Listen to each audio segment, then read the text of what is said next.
out there across the podlands, we are coming to you for episode 190 of Convincing Idiots. This week on the show, we are going to be discussing all kinds of things, such as new and upcoming streaming bundles. We're going to be talking about an outdated commencement speech. And then this week, the idiots are going to be discussing social media and its potential impacts on political views. For our final segment, we will be discussing, in black and white, some of our favorite all-time black and white television shows. So stick around till the very end and hear all that we have to bring you this week. So without further ado, let's start the show. You guys enjoy your whatever that is. All right, test. Test. Call it again. Convincing Idiots. Convincing Idiots. Called it ham gravy. I informed them that I sided with the stat man, not just anyone's opinion, the stat man Brian Fisher. These kids today. Jingle All the Way is in fact the best Christmas movie of all time. I need to get Grandma a present, and my herpes is flaring up. I got it. Mm-hmm. Yo. I'm the millennial We're Santa. three friends representing three different generations. That's our whole shtick. That's our thing. Mm-hmm. Nick got the whole poop. Mm-hmm. I'm standing in the sea Caucasian. breeze, holding a turd, just mightily. I'm just going hitting hats. Anyway, on a lighter note, Welcome to the podcast. Welcome to the vodcast. Welcome to the broadcast. Boys and girls, welcome to the show. This is Convincing Idiots. My name's Dean, the Zennial. I'm Brian Gen X. And I'm Nick, and I'm a millennial. And this is Convincing Idiots, a weekly podcast of three friends from three different generations. We get together here each and every week to discuss all things nerd and pop culture. So, if you have not already done so, feel free to find us on your favorite social media accounts. We are on the vast majority of them. You can find links to each and every one of them by going to Google and typing Convincing Idiots Linktree, Linktree. And not only will you find the links to all of our social media accounts, you will also find a link to our merch store with some fantabulous merchandising for you to put on your body that feature designs by us. You can also find where you can download this podcast. You should be sure to subscribe to that and follow us. You can listen to us each and every week. Rate You and can review. find all of that information and so much more on our website, which is convincingidiots.wordpress.com.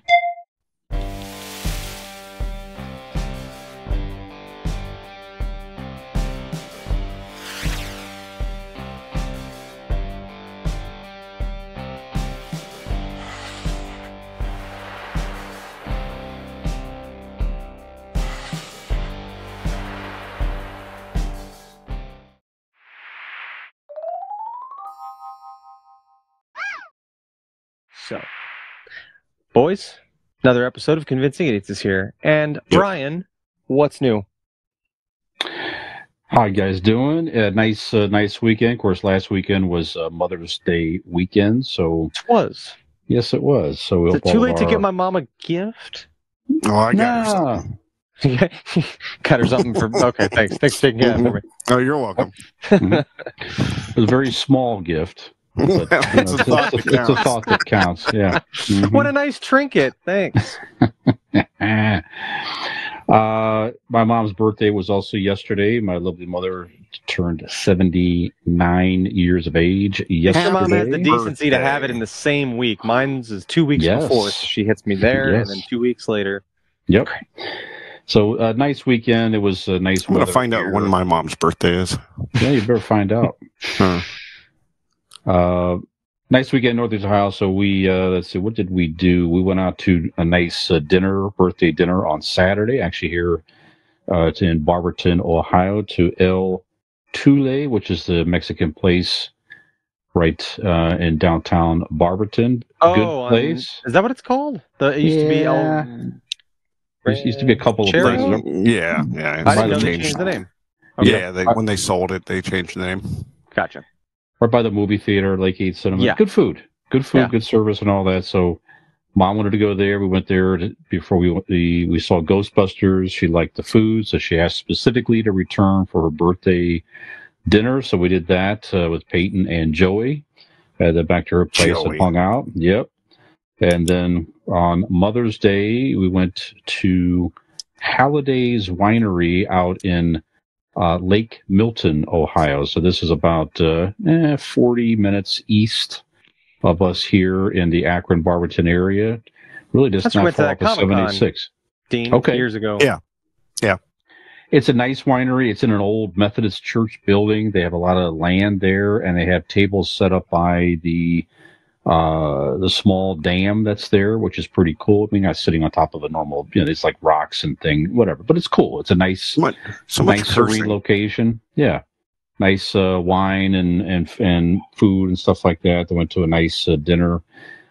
Just good quality time with Mom this past weekend. That was the main highlight. And then this evening, Allie's lovely daughter Marlo is her last high school band concert this evening. She'll have a parade for Memorial Day, the high school will, and that's it. That will close the books. That's all she wrote. Congratulations to Marlo. Has she been in band from elementary, fifth grade or fourth, something like that? Yeah. Many, many years. Yeah, she's first chair flute. Does well. Wow. Nice. She's thinking about continuing. Next first chair skin flute. Mm-hmm. Yes. Yep. None finer in the county. Mm-mm. Yep. Nope. Yep. Keeps beating you out, Dean, for first place. Yep. He's got soft hands. First chair. Yep. Anyways, yeah, just a nice family quality time for the most part here. So, Dean, how are you, sir? How are you doing? I'm well. I'm a little tired tonight, but not bad. What have I been up to? Yeah, Mother's Day. We visited Megan's mom and my mom, and went and had beer on the patio at Ignite for Megan being a mom and such. That's right. I saw you guys Friday, by the way. I forgot about that. So Friday for her mom's birthday. That's right. It was Lynn's birthday. We went to the old 97. Mm-hmm. Had some drinks there. I hadn't had the food there, man. Have you had the food there yet? Gotta go. No, I haven't. Dude, it's so good. They had these. I didn't get them. I tried some more Mike had, but it was a brisket nachos. Holy shit, man! Sounds fantastic. Good. Okay. And then Carter's season. He had the last game of the season for baseball. They wanted to go undefeated, but some things just aren't in the cards. They only lost one, and wasn't that the one you went to, Brian? Happened to be there for that. Yeah, you happened to be there for that. He blames you. I had the whole fun team with the does. laser. Jinx. Yeah. I had fun with the laser pointer that night. It was fun. That's right. Good time with the kids. Little bastards. No, it was good. They're moving on to the playoffs. They're going to do like a 3-week playoff situation. They're going in as the 1 seed. I'll be sure to be there. Yep. Yep. I hope so. Crushing dreams. Far and wide. Not just on this podcast. That's right. But no, it's I'm excited about it. He's excited about it. So other than that, that's about it. Very good. Nikolai, what you been up to? I ain't seen you in years. I don't even know. Yeah, I don't even know. Yeah, literally. I don't even know. I keep trying, and you keep saying no. I'm like, hey, come on, just your left hand. Yeah, you can sit on it. You won't even know. Yeah.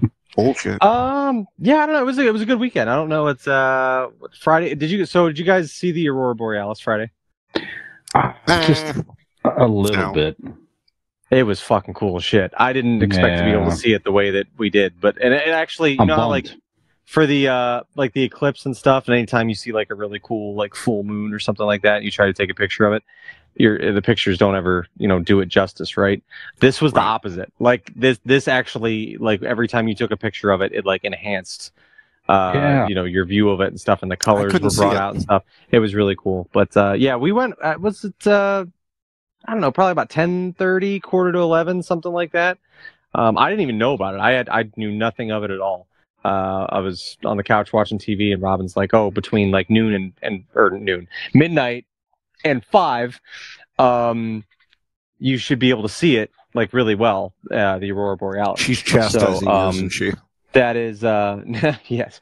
Yeah, it was really cool. We went outside, and I mean, the sky was like super, pink, and then like you could see like it would come and go, like the movement of the colors in the sky and stuff like that. It was super fucking cool. So it kept changing, like which side of the sky, north, south, where we could like really get a good visual of it. But it was really cool. It was definitely like that's on my bucket list. I mean, I still would love to go to like somewhere like Alaska and really see it, in all its glory someday. But it was really cool. It just blew me the fuck away. I don't know if it's because it caught me by surprise or whatever, the fact that I've always wanted to see it, but it was just super cool. So Friday night, I got to see that. I was sitting in the bar with Dean and Megan, everybody talking about, it's on the Alley's bucket list to see it. And someone said, I think you could see him tonight. I'm like, are you fucking kidding me? Yeah. I had no idea that they were going to be that clear and didn't even plan it at all. And all you had to do pretty much is go outside and find an open area and you could have saw something. I'm like, I was really bummed about that. I mean, the eclipse was cool, but like this was way cooler to me. I was like, holy shit. Like, I didn't even know this was fucking happening. Like, I had no idea. But it was really cool. And I guess like if you happen to be somewhere that was further away from the city or less lights, it was really, really visible to people out there. So that seemed pretty cool. But yeah, it was cool. It was a good time Friday.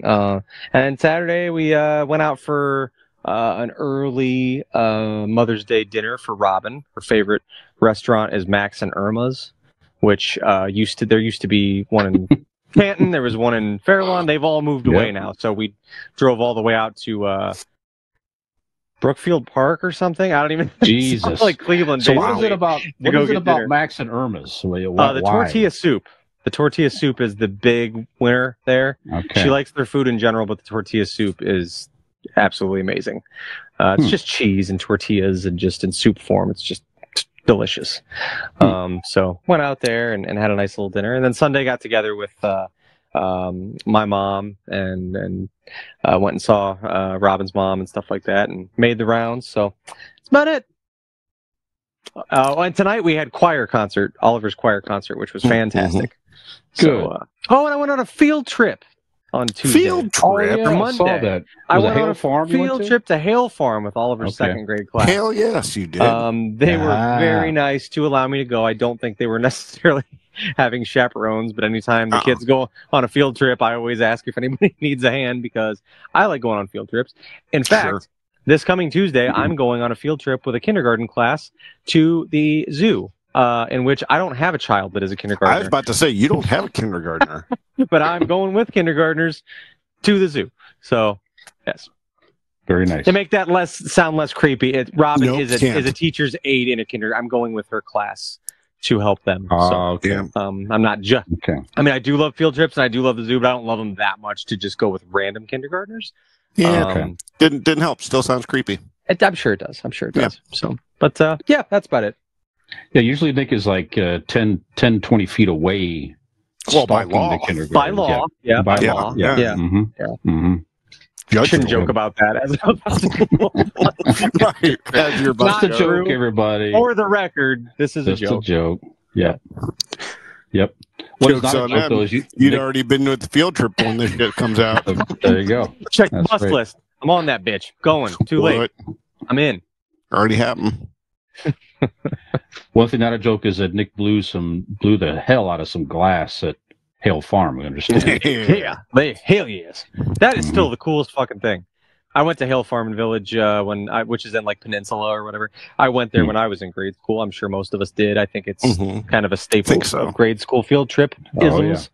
But that was always the coolest thing to me was when they do the glass blowing and stuff. Very, very cool. Definitely held the children's attention probably more than any other activity. I've been there years, and it's right down. It's so close. Have you been? To do that sometime. I mean, I don't. Don't get me wrong. It's what cool, you do as an adult, like if you went I don't know that I would ever choose. I mean, it's cool to go watch kids see it and have a nice day outside. But I mean, I'm not. you can go if you want. No, I'm just saying, like, actually, there's I really want to nothing. videotape this field trip. Just Brian going to Hale Farm and Village. Yeah. And it's like, Yeah. it's dry. Like, it's not like they sell alcohol or, you know what I mean? Like, zoos do, like, beer, like, tastings at the zoo or whatever. I don't think they do anything like that. It's literally just like watch a guy do pottery, watch a guy blow glass, see the old buildings, watch a lady weave something. Like, that's, you can't. You cannot forget about the lady churning butter. Yeah. Yep. I the lingered highlight. at that one a bit too long. Well, Yep. who doesn't? Just set up a camping chair there, Yeah. have a seat. Oh, Okay, I brought my popcorn. own beer. It's fine. That's fine. Go ahead. Uh-huh. There you go, just like that. Yeah. Get it? Oh, she going left hand. She going left hand. Yep. There you go. Till it's all creamy. Oh, Mhm. yeah. Mm-hmm. Speaking of creamy, have you guys heard about Blake Insurance? That's nice. You taking that lead in? You gonna go with that? You gonna stick with that? I got to, right? Okay. I Yeah. think so. Yeah. There you go. So if there's any person in this world who's going to make you creamy, creamy with savings, because Sure. Blake Insurance is an Erie insurance agency located right here in Barberton, Ohio. They provide auto, home, renters, and business insurance with honesty, decency, and affordability. Erie Insurance is above all else in service. You want to call 234-571-5359 or visit BlakeInsuranceLLC.com for your free 5-minute quote today. And when you do, you tell that creamy, handsome bastard that that these idiots sent you.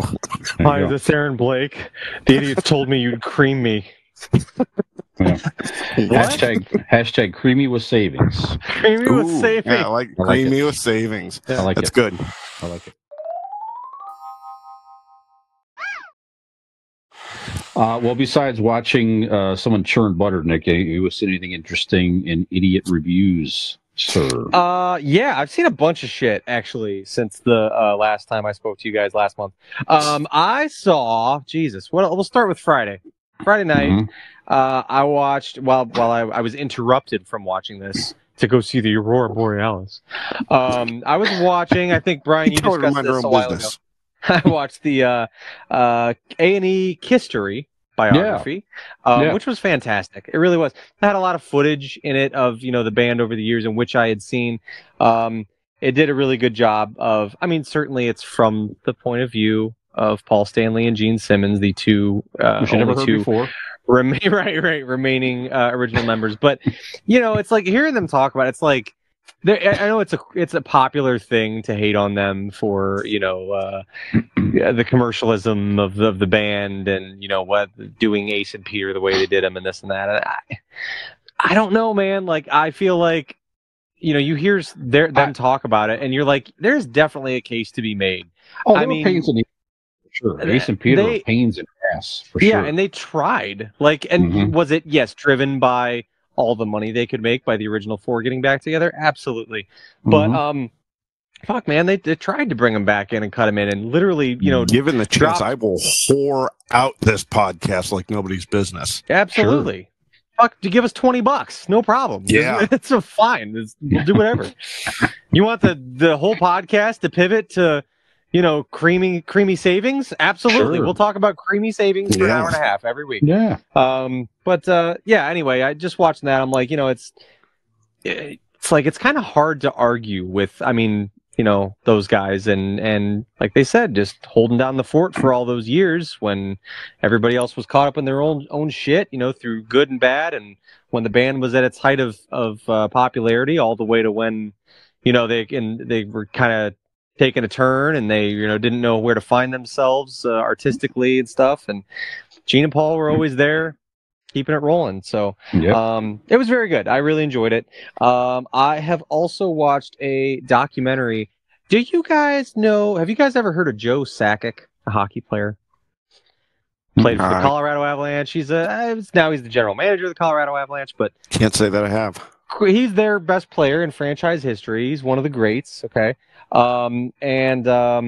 there's a documentary on ESPN Plus called Saving Sakic, and this takes place when Joe Sakic and the Colorado Avalanche, when he was, in the prime of his career, the New York Rangers came in with their big fat wallets and tried to offer sheet him, which is just to offer him money in which the Avalanche would have to match in order to keep him. And did you know that it not only took the general manager of the Colorado Avalanche, but a new arena deal and Harrison Ford to get the job done?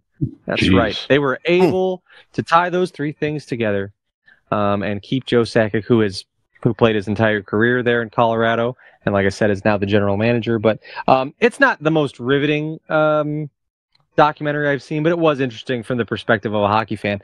And when Harrison Ford comes into it, Harrison Ford is in this a great deal. This was at the time, so the general manager of the Colorado Avalanche also was part owner in a film company in which made the movie Air Force One. So in order to put a package together to offer the star player money to keep him around in the franchise, they needed to build a plan, and they needed to get a brand new arena because they were sharing with the Nuggets, and that arena was old, and there were bad sight lines in that place. And as Air Force One was being built as this big blockbuster, they needed Air Force One. That was a big part of it. It was very key that Air Force One performed well in the box office. And then, as you may remember, it did quite well. But it's funny, Harrison Ford is in the documentary quite a bit, talking about the whole situation and stuff. But it was interesting. Definitely, if you're into like the business side of sports, it was definitely very interesting. And then for Nick's Kids Corner, Knuckles is on Paramount I thought Plus. you already talked about that. It is. This is Nick's Kids TV Corner. Oh, this is gotcha. this is fodder for Okay. me to have discussion with the children on the bus as we make our way to and fro Gotcha. on field trips.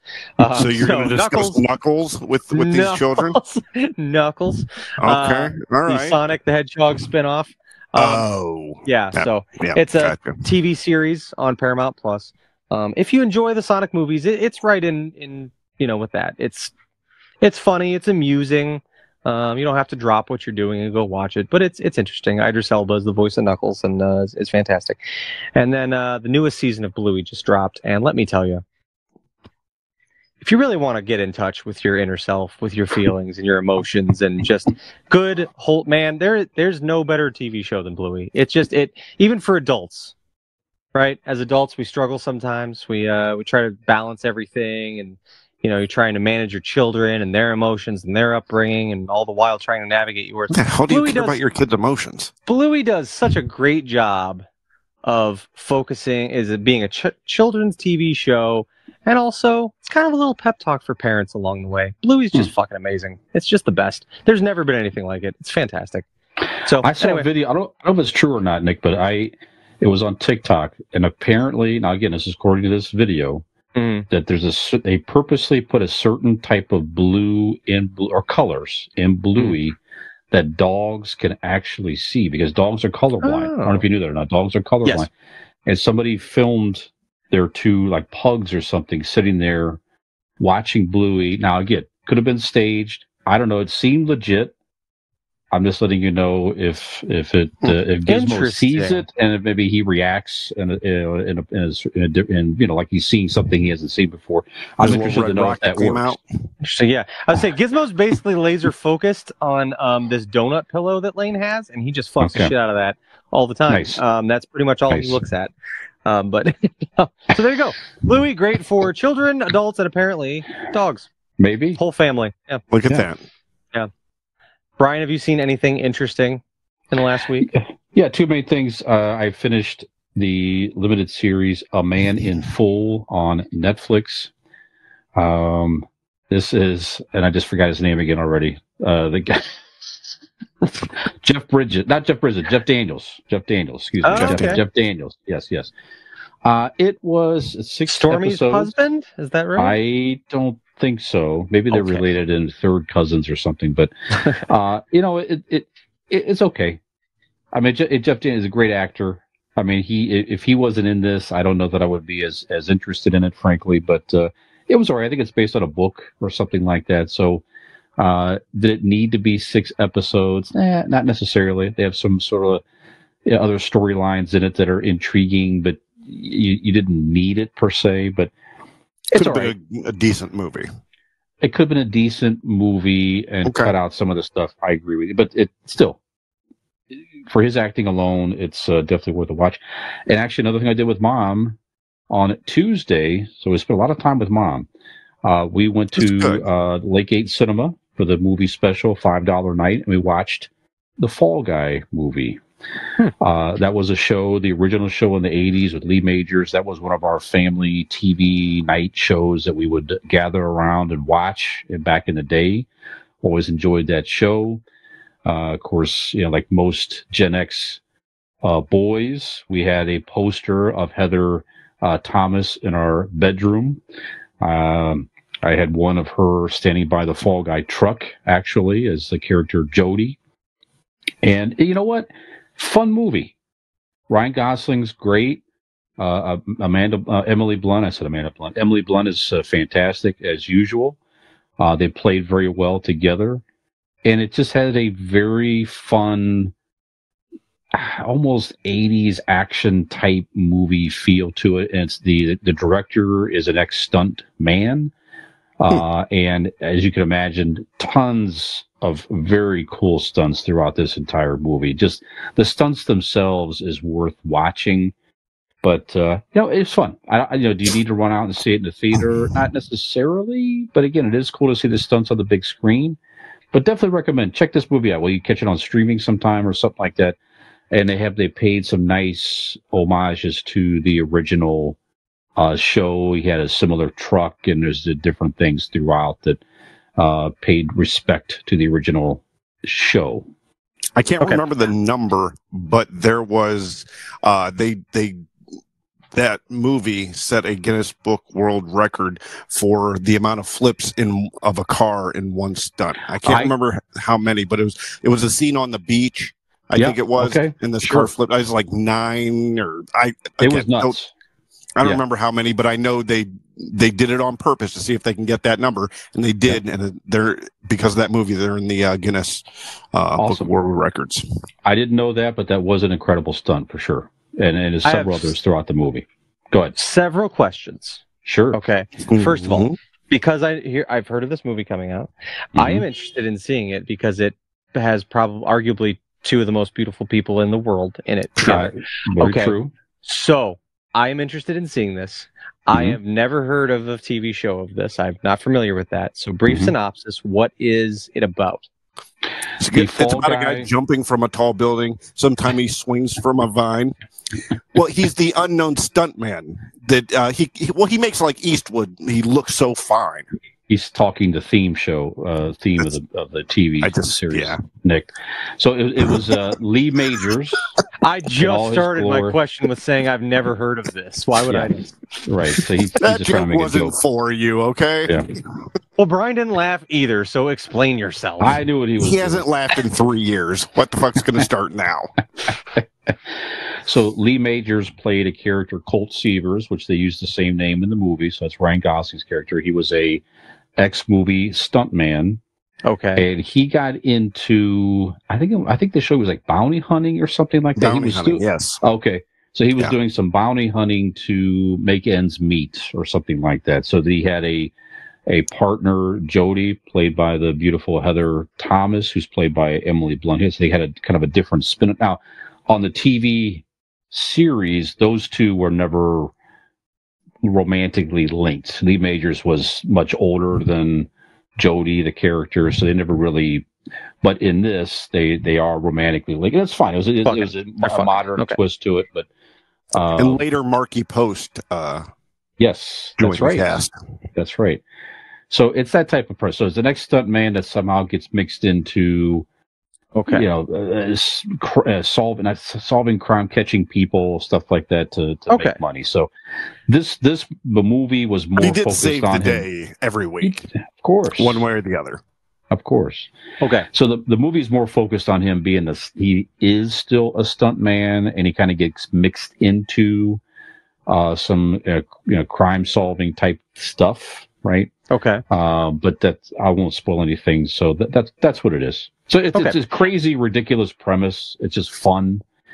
Okay. And that's what the movie is. It doesn't take itself I seriously. assume this Just is. go I enjoy it. don't need to know anything going into this No. movie, right? It's all self-explained. It's just it's a Yep. standalone movie. Okay, That's so right. that kind of answers my next question. That has nothing. Wasn't there a movie with Ryan Gosling that was the same thing a couple years ago? Didn't they just do this a couple years ago with I Ryan? think you're I'm thinking sorry, of Ryan Reynolds. Baby Ryan Reynolds. Driver. Ryan Reynolds Where- is what I meant when I said Gosling. Oh, no, that's the next guy, or that where he was didn't realize he was Free Guy. Free Guy. The Free Guy. He didn't realize okay. he was a computer simulation. Okay. Yeah. Yeah. All right. Questions answered. Thank you. No, it's good. And you won't catch the homages, of course, to the original show, and that's okay. Right. So just and stay for, if you've not seen the movie out there, you guys stay for mid-credits scenes. A lot of fun. There you go. Okay. Very good. Yep. That's it. Those two main things.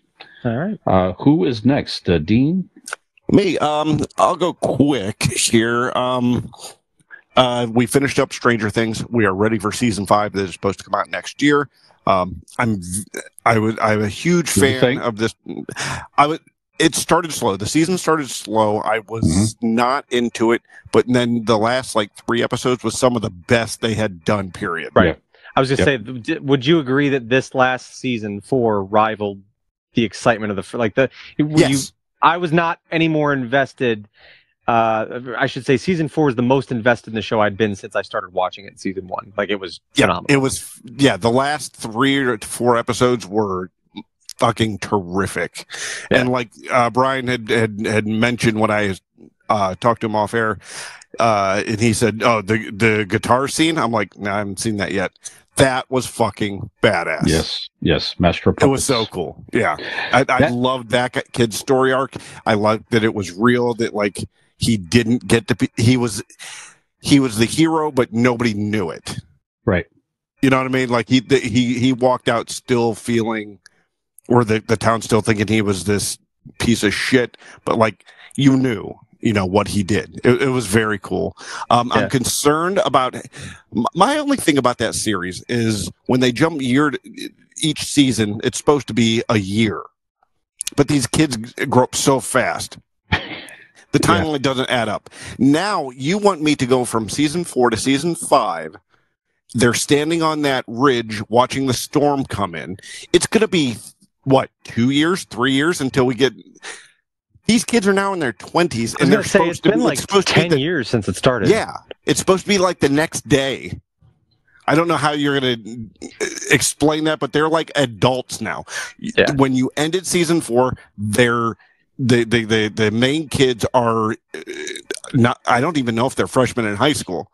Middle school still. Nah, they're high school. They're high school, I think. But they shouldn't be. I mean, if you go from the season 1, in the first season, they might. I don't know. They might be junior high. I don't know. Really? Yeah, they were pretty young.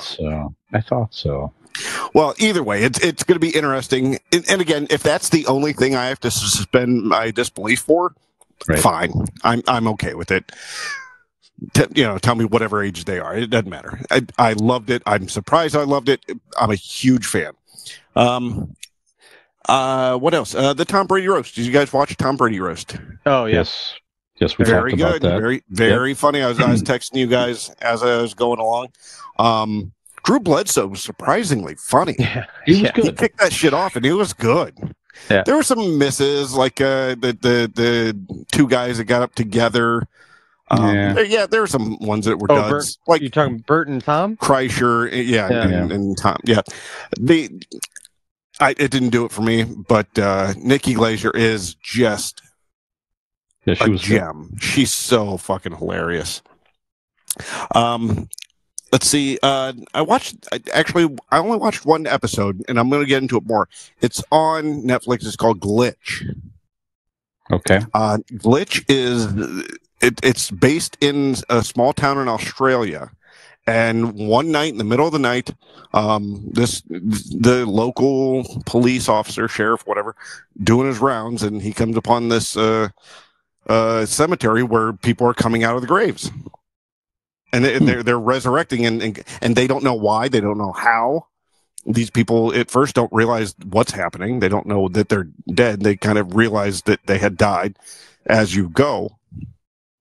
But yeah, one of the people that come out of the grave is the sheriff's wife that had just died a couple years ago.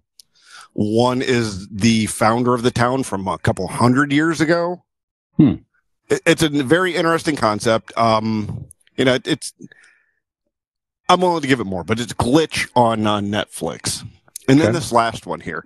If you guys are a fan of music, blues especially, it's remastered Devil at the Crossroads. It is are you guys familiar with Robert Johnson? Nope. Robert Johnson was the guy who essentially created the 27 Club. The story goes he was down in the Delta or whatever, and he was a struggling musician, guitar player, mediocre at best. He went away for a few months, not long enough for what had happened.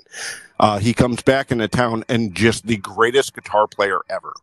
And the story goes that he went to the Crossroads and he met the devil and sold his soul to be the greatest guitar player ever. He only put out 29 songs. There's like a couple albums you can get, but he is one of the greatest guitar players and almost the founder of rock and roll, so to speak. But he ended up dying at 27. And from then on, if you guys know what the 27 Club is, correct? Yeah. Okay. He was the first. He is the founder. It's MGK's coffee house in Cleveland. Everyone knows that. Right. Yep. No, not quite. No, it is. It's called that. Okay. Well, Machine Gun Kelly owns it, and it's in Cleveland. Is he past 27? I'm not going to make those jokes. But no, it's a really cool, very short documentary. But you definitely get to learn about him. A lot of cool stuff that I thought I knew his story. There's a lot of stuff that I didn't know. So if you don't know anything about him, it is a really cool documentary. I definitely highly recommend that. That's my pick of the week is remastered Devil at the Crossroads. Very good. I sold my soul to the devil to be on the greatest podcast of all time. I got a fucking. But sadly, it came from Gen X. Do you get a not refund? Active at the moment. I don't know, man. I keep calling the fucking number, and I can't get hold of anybody. Sure. You know. Yep. Well, yeah, it's like always in a meeting and it's busy, and it's can't reach you guys. Beelzebub is really busy these days. Yeah, I imagine. Yeah, I imagine. Yep. Helping running the Republican Party, it's difficult. There you go. So, I don't give a fuck. All right. Which leads in to our topic later. Yeah, bring that fucking topic. Dean's skewed view on things. Mm-hmm. That's right. It does tie into that. Yeah, it's not his fault. It's what he's being fed. That's all. Mm-hmm. I'm gonna feed you something. That's right. My pinky down your throat. All right, we're gonna take a short break. We'll do some pinkies down the throat. We're gonna do some glass blowing, something like that, and then we're gonna come back with some pop culture headlines and our Ask an Idiot segment of the week. What is it? You'll just have to come back and find out. Be right back.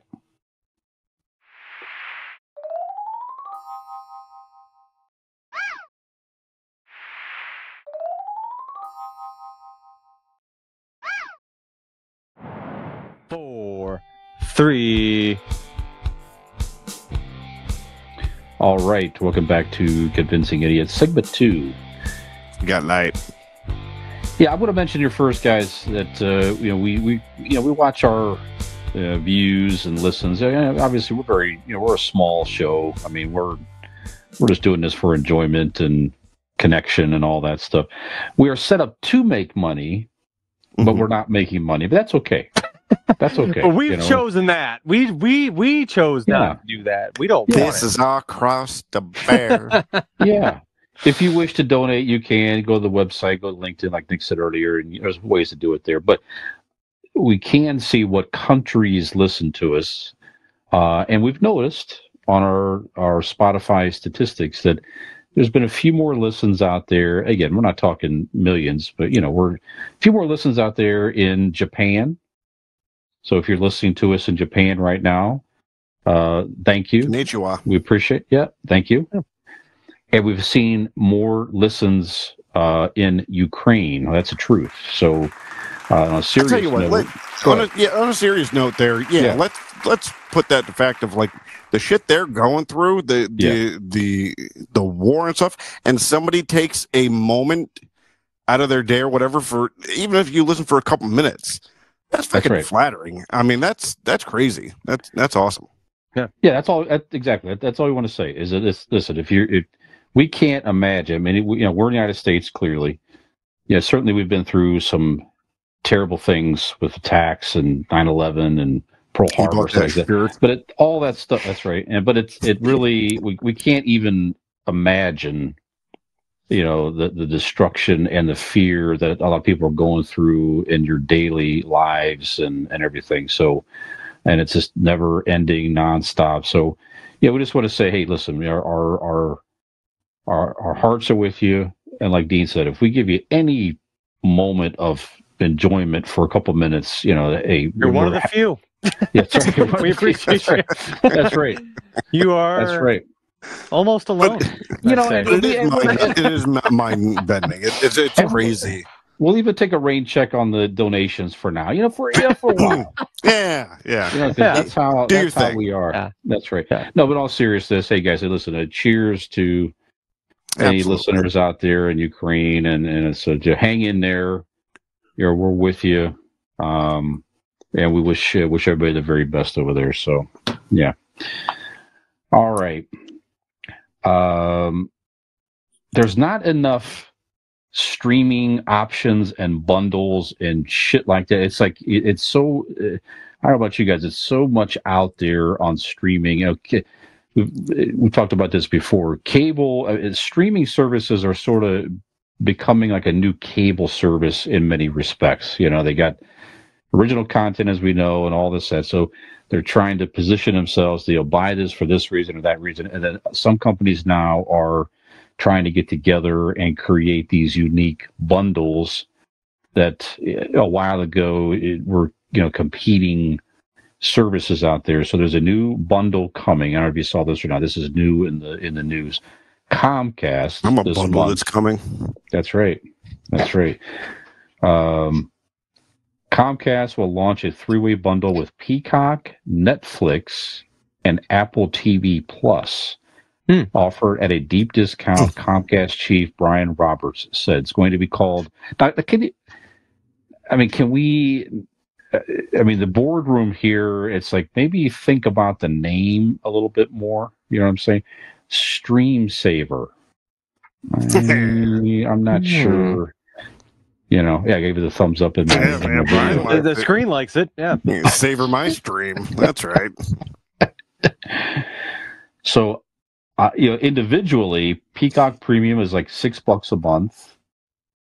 Going up to $8 a month in July, apparently. Netflix Basic with ads is $7 a month, and a standard Apple TV Plus is $10 a month. Note that to get here's all these little nuances here. To get the Comcast Stream Saver discount, you will need to already subscribe to Xfinity Internet and/or Xfinity TV. Right. So come on, guys. Well, all these fucking. You know why they're doing that? I'm gonna guess they're doing this because they're losing something. Their customers are going to be losing something. So that's actually why the service I have.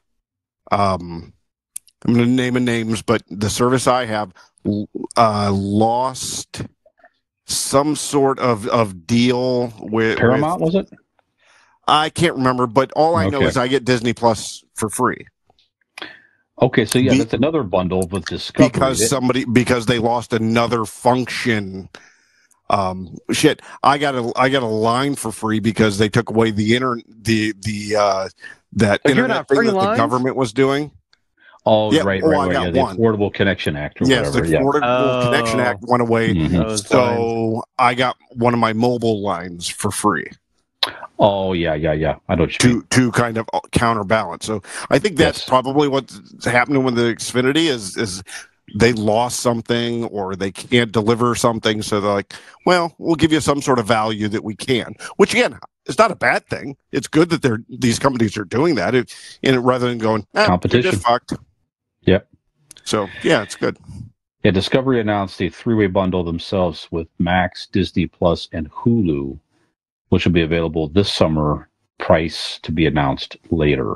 So I don't see the price yet for this new streaming service here, but you're right. At the end of the day, if there's a way to bundle these things and save money than buying them individually, a lot of people have them individually, then that's good. Like you say, creates competition amongst these services, and why not? So again, there's it's the new cable. It's a new cable competition and cable wars, the streaming bundle wars, and everything else. So I don't know. So and we've talked about it before, but it's like they have to find new ways to replace the lost revenue that that they would otherwise be getting from selling cable. So that's right.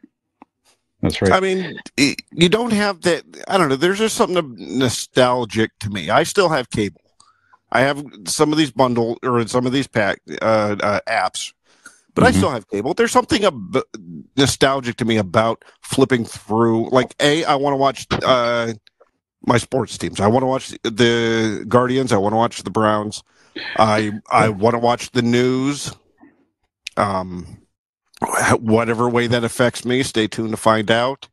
And I also want to flip through and occasionally turn on an old black and white TV show. Stay tuned longer to find out more. That's right. There you go. That's called a tease, baby. That's it. You were such a tease. Yeah, I am. New content, new sequel. And we talked about some of these. There's a lot of sequels for older movies that are coming out. We know that I think it's Beverly Hills Cop 4 is coming out later this year with Eddie Murphy on Netflix. Joseph Gordon-Levitt. Right. Just announced a sequel. Nick, Happy Gilmore is getting a sequel. I don't know if you've heard this development or not. It's going to be on Netflix. The great Carl Weathers he was involved in this originally. Of course, poor man passed away recently, but Adam Sandler will come back and reprise his role as Happy Gilmore. So. Kind of stupid if he didn't. Starring Larry the Cable Guy as Happy Gilmore coming back.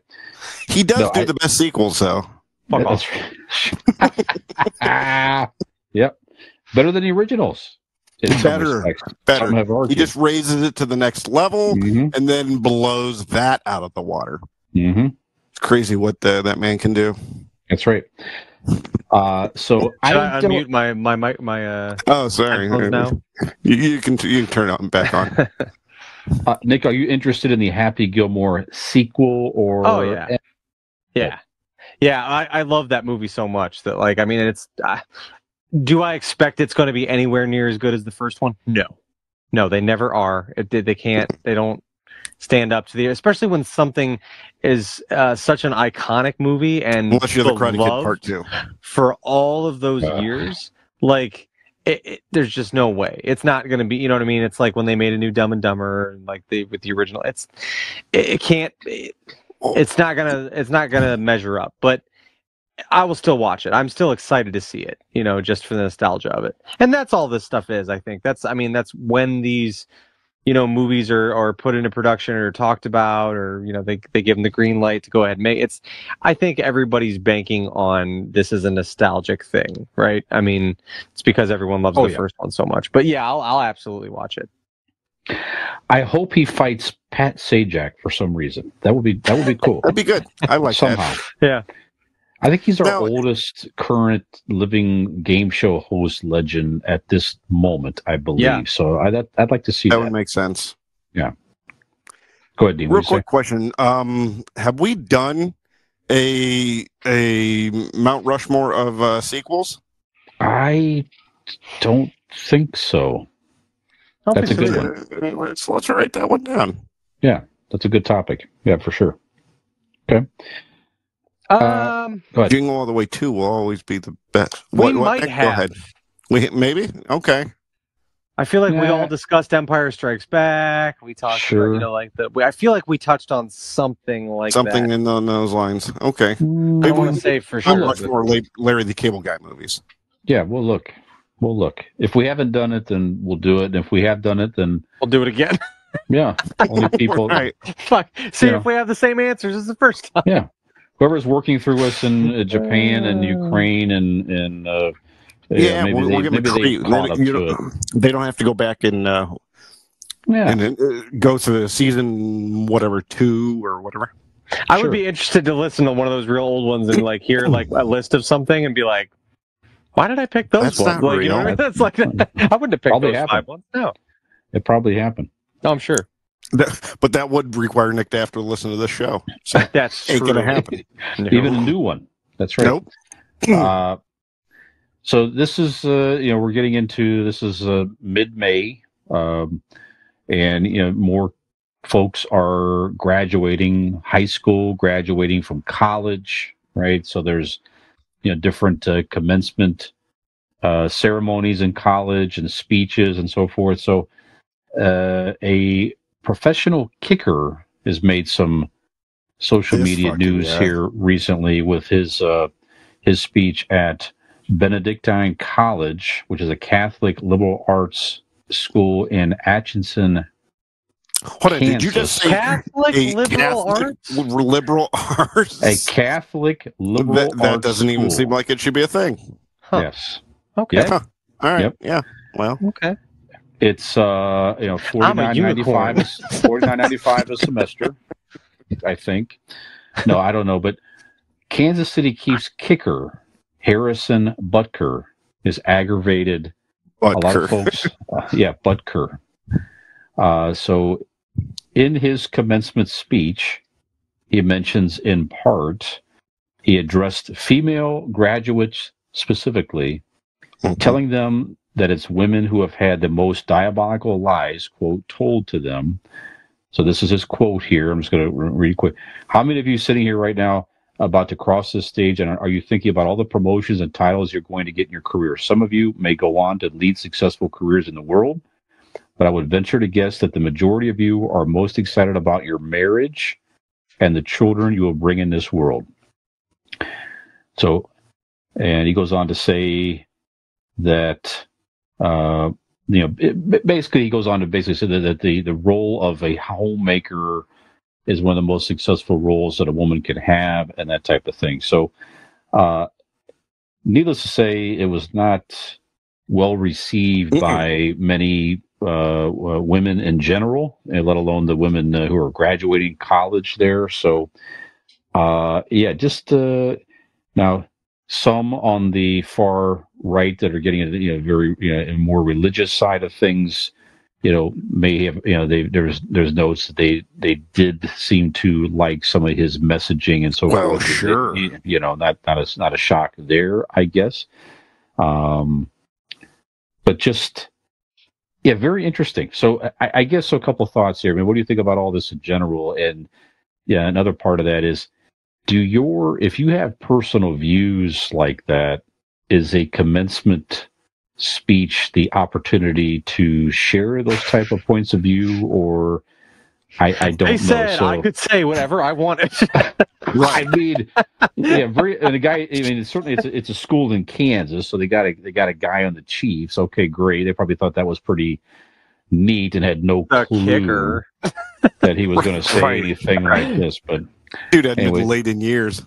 I don't know. Is it so? Nick, what are your initial thoughts here about his comments? And is it a forum for your so- views in that regard? I don't know. What do you think? I'd not heard of this prior to right now, and I have not heard the whole speech. So, but as you're reading it, I'm wondering if the messaging got crossed up a little bit. Like if maybe I don't know. You gotta listen to this guy. Listen to it. I was wondering if it came off as like it's preaching like, this is where your priorities should be versus kind of telling people that there's more awful shit he said. Is there? Okay. Okay, so there's nothing wrong with his wife being a homemaker, is what he says here. Homemakers are wonderful. That's not the point. So no, that's somebody else. Anyways, go ahead, please. Go ahead. But when I was hearing it, I'm thinking, is he kind of saying that yes, this is your graduate, but like life is about more, and that's not for everybody. Some people don't want family. Some people are very career focused, and that's fine, and that's for them as well. But I wondered if what he was trying to get at, as I was listening to you say it, was more of like a don't lose focus of what things really bring you joy in all this, right? Like, yes, you're graduating, you're going out into the professional world, you're doing this, but the things that may bring you the most joy might be family related and the things that are maybe the less glamorous things about your life. That is, again, me projecting what I was thinking maybe he meant. I don't know this guy I don't know anything about this fucking guy. So I don't know what he meant.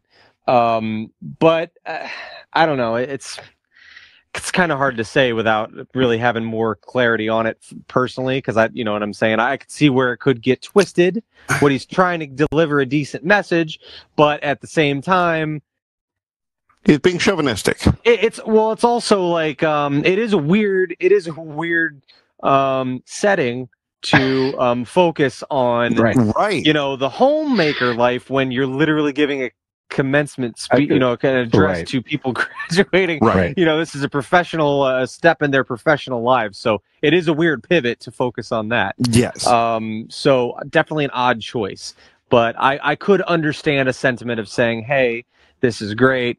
You're going to be focusing on a career in your profession, but, don't lose don't lose sight of some of the things that really bring you the most joy, fulfill you the most in your personal life. They may not be career driven. I don't know. I'm not trying to play devil's advocate, but You're doing a good job at it, though. I could see if that's what you're trying to get at. Okay. But if you're sitting there telling a bunch of women that they shouldn't get their hopes up because their dreams are going to get dashed because they should be behind, over the stove making it. That's fucked up, honestly. Yeah, right. Yes. So I'm not sure what the intent there was. Keep your options open. We're all getting degrees from a Catholic liberal arts college. Right. Not exactly high demand. Yeah. Not a lot. Not a lot of opportunities in this field. Okay, here's my deal. The tree doesn't stem off very far. Here's my deal. Hold on. Megan's bringing me a sandwich. No. The mayonnaise is on the wrong side. Throw it away. Make it again. Perhaps if you didn't work focusing so much on your career. It's a thing. All right. Anyways, what I need to get to is Nick is Nick, you got to listen to the guy's more of the guy's speech. He just comes off very douchey, Well, so do you, but you don't always mean all the things people think you mean. But nobody's asked me to speak at their goddamn college. First of all, who asked the kicker? The fuck? Was the janitor Christian of the liberal football school team, not a lot of options? The janitor of the football team not available? So they have the goddamn kicker? Said, no, thank you. Travis Kelce said, they went down the line. Absolutely not. Yeah. No. What team does he play for? Chiefs. Jesus. Chiefs. Yeah. Have you breathed the same air as Taylor Swift? You can talk. Yeah, that's pretty much it. The guy's a douche. Fuck him. Yeah, if you have those views, again, probably not the best forum to bring it up. That's really the main thing here. I mean, these folks have worked hard to go graduate. tell it to Candace Cameron. She'll listen to you. Whatever. Yeah. Right. I don't know. So, okay. Sorry, DJ Tanner's catching strays. She didn't deserve it. She over there just trying to make fucking Hallmark movies, and you're fucking throwing shade on her, motherfucker. So there's all kinds of. Finally, the government is doing something here. They're passing an act that I could definitely get behind here, gentlemen. So the House has recently passed the Ticket Act. Yes. If you saw this, but it's very good. It's very simple. It's if you're selling tickets, you have to be completely transparent with all the fucking fees. How about that? So that's not all, though. You buy tickets and it's you don't know the full fees until you're almost at the checkout. What did I miss there? What else is in here, Dean, that I didn't see? Well, it actually might be a different bill that's coming too. I don't know if it has to do with that, but ticket-wise, they've also passed, or it's going through the House process now, where airlines, if your flight is canceled, you get your money back. I saw that too. That was something what a brilliant fucking idea! Is if they don't fulfill what you paid them for, they give you your money back. If you want it, that's right. No credits. If you want your money back, you can get your money back. No credit, you can get your money back. And it's not even like they tried to sneak in this of well, you'd have to go through this process and send this in almost like a goddamn rebate. But the lawmakers come up and go, no, none of that. Simple as if you pay for the ticket, you get canceled because it's not on you. If you cancel, yes. But if the airline cancels your flight, you get the money back. Yeah, it's very simple. You're right. I didn't know that wasn't a thing anyways. It just seemed like too much goddamn common sense. Right. Yeah, they want to give you credits and different things. Right. Now, this is separate, though, Dean. This is on this concert tickets and things like this. So this is the Transparency in Charges for Key Events Ticketing Act, the Ticket Act. And this is just last Wednesday. It's increased the transparency of fees for consumers. Well, that's why I recently, actually just this weekend, I bought Live Nation concert tickets. They do that and and they do that. But Ticketmaster and different ones you go through, comes price shopping for tickets and stuff like that. Who are you going to see? Seeing different prices. Creed. It was my mom's Mother's Day gift. Nice. But it was I don't know, you shop around, but that's why I always go to SeatGeek and what's that, TickPix? You got her Creed. I offer her Creed, but she turned it down. Yeah. But every other one, they show you everything. It's already got your final price. You're not surprised. I mean, there might be a small percentage service fee at the end, which is $4 or $5 on the total. You know what I mean? But each ticket, you already know what you're getting into. So I don't know. It's just, it seems there again. It's common sense. I don't know why. Right. You should have to get all the way to the checkout and discover that fees should also be looked at too. It's ridiculous. Service fees at a certain point when we were younger, Brian, when you'd have to go to the mall. Remember, you have to go in the back of fucking Kaufman's. Yep. Ticketmaster booth up Sears, top of the escalator. Yeah, right. And you have a service fee because the person's printing, they have to work behind the counter. Now you don't get paper tickets. There's nobody you're doing literally that. Electronic transfer the tickets. Yeah. They're on my phone immediately. So there shouldn't be a service fee. There's nobody doing that service. That's right. So I think they should look at a lot of that shit too. I would agree. We just bought tickets as Dean knows. Live Nation, I do like this. They do it since the pandemic. They've been doing this I think since 2021. They have a week where you can buy tickets to certain venues and shows for $25 total, including Even that's fees. Confusing though. You gotta wait and get there and see if what's available. There might not be any. There might there's. It's online though. Brian and I, we're going to what? We're going to Chicago and the Doobie Brothers. I had a whole list of shows on that list, and by the time you get there, the vast majority of them were not on the. They didn't. You could have gone to Doobie Brothers with us. I don't know what that is. I'm sure I could have. Chicago. I've heard of Chicago. Mm-hmm. All right, I went to your wife and she. It's in Illinois. Yeah. No. I did go to your wife and asked if you guys wanted to go, and she adamantly turned us down. Sounds about right. As she does everything that I ask her to do. So sure, sounds about right. Yep.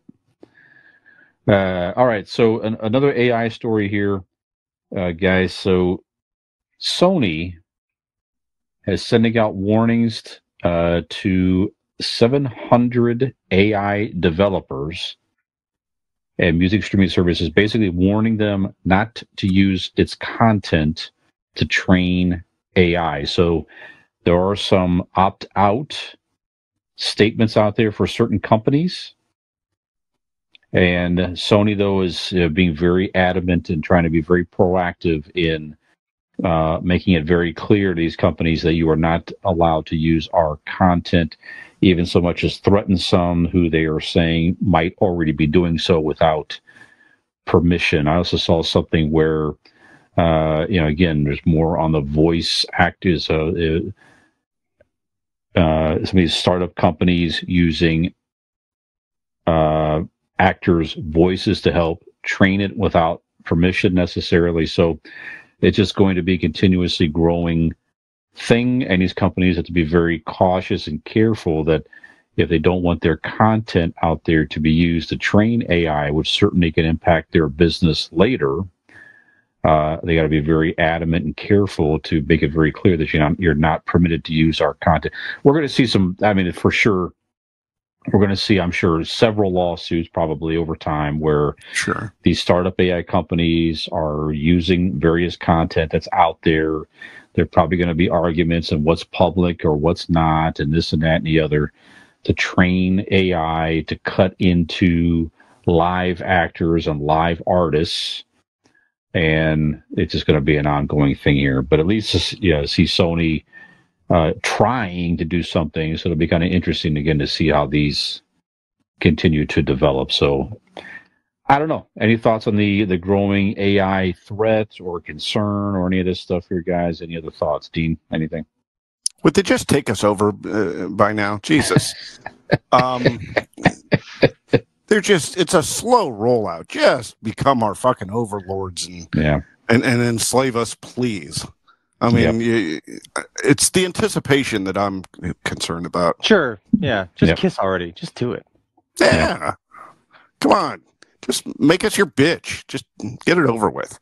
No, I don't know. Like the teenage ghost and the young Ghostbuster girl. Just, come on. Just do it already. Right. You wanna. Right. No, it's the same as everything else. It should be common sense.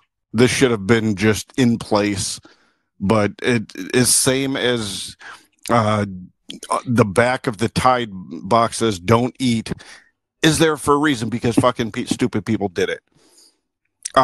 This should have been a thing that you just can't use somebody else's voice without you shouldn't have to opt out of that. That seems weird. That's right. But here we are. Yep. Nick, any other thoughts? Not really. That sums it up. It's what he said. So a recent study here, guys. We're going to get into our Ask an Idiot. I agree with you guys, by the way. So they shouldn't have to put a disclaimer out there. It's great. It seems weaselly. Yeah. I don't know, but so there was a recent study that was published this past Monday, done by Meta. So Meta is the company that owns Facebook and Instagram. So 35,000 people took a break from using their social media to see how it impacted them, basically. So the study focused on... I bet it was good. Yeah. The study focused on would not watching social media have an impact on people's political views. That's what this kind of focused on. So would it have any difference in their who they plan to vote for in the next presidential election between Trump and Biden, basically, right? So certainly, as we know, there's tons of stuff out there on social media that try to influence people one way or the other with positive and negative content. Some is not truthful, certainly, but that's it. What they found basically is that it did not appear to have any impact on their political views, but it did have some impact on them keeping up with just like general information and general news had more of an impact there, which I guess maybe that's not surprising here. So that's kind of the high level understanding I got from reading through the article. So getting into our Ask an Idiot question here, guys. So just Now, again, this was focused on Facebook and Instagram. Certainly, there's tons out there on X and other platforms too. That's probably the big three, though, frankly, is X and, well, TikTok too, certainly. But so I'm interested with you guys. So does social media, does it impact your political views in any way or no? And that's the question of the week here. So, Dean, what do you think? Does it impact your way of thinking politically or otherwise in social media, or not really? Just kind of enforces what you already believe, or what? Go ahead, please. I don't know about any of that, but I did the same thing. As I got off social media for about a week and a half. And the only thing that happened was I lost a lot of muscle in my right arm. And sure, but we got back on the horse. Yep. Now, as political wise, I jerk off to that too. So I do enjoy the political banter. I love the political season, the presidential season. I know everybody says, "Oh, I can't wait till these ads to be over." And I love the debate. I love the arguments. I enjoy our civic duty of debating politics. That we should be doing it. We don't have people picking up newspapers. We don't have people turning on the 6 o'clock news. Right. People get their information, but they have to get their information. Like if you didn't, I don't go on social media. Okay, then tell me, what's going on. I don't know. I don't give a shit. Well, that's the problem. It's good and bad. Social media is good and bad for the same thing, actually. Like you said, there's a lot of misinformation, horse shit out there.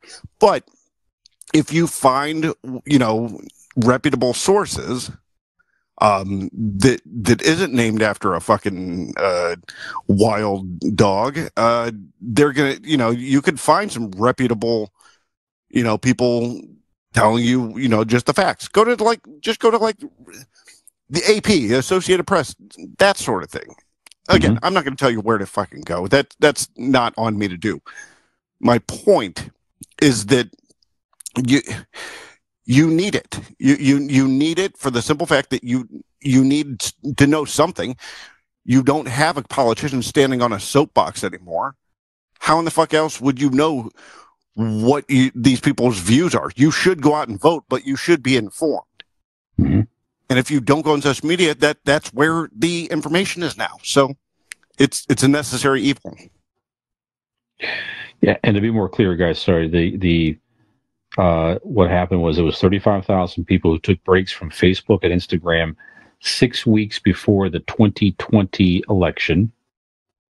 And then they went back and interviewed them further and say, since you took a break, did it have any impact on who you plan to vote for? And again, the answer was no. But like I said, then they did determine that they had some lack of general knowledge that they missed, that type of thing. So, Nick, what do you think about all this? Yeah, I don't think it's not, your political leanings are, I think, already kind of ingrained in you for whatever reasons. I don't think they're going to change anything.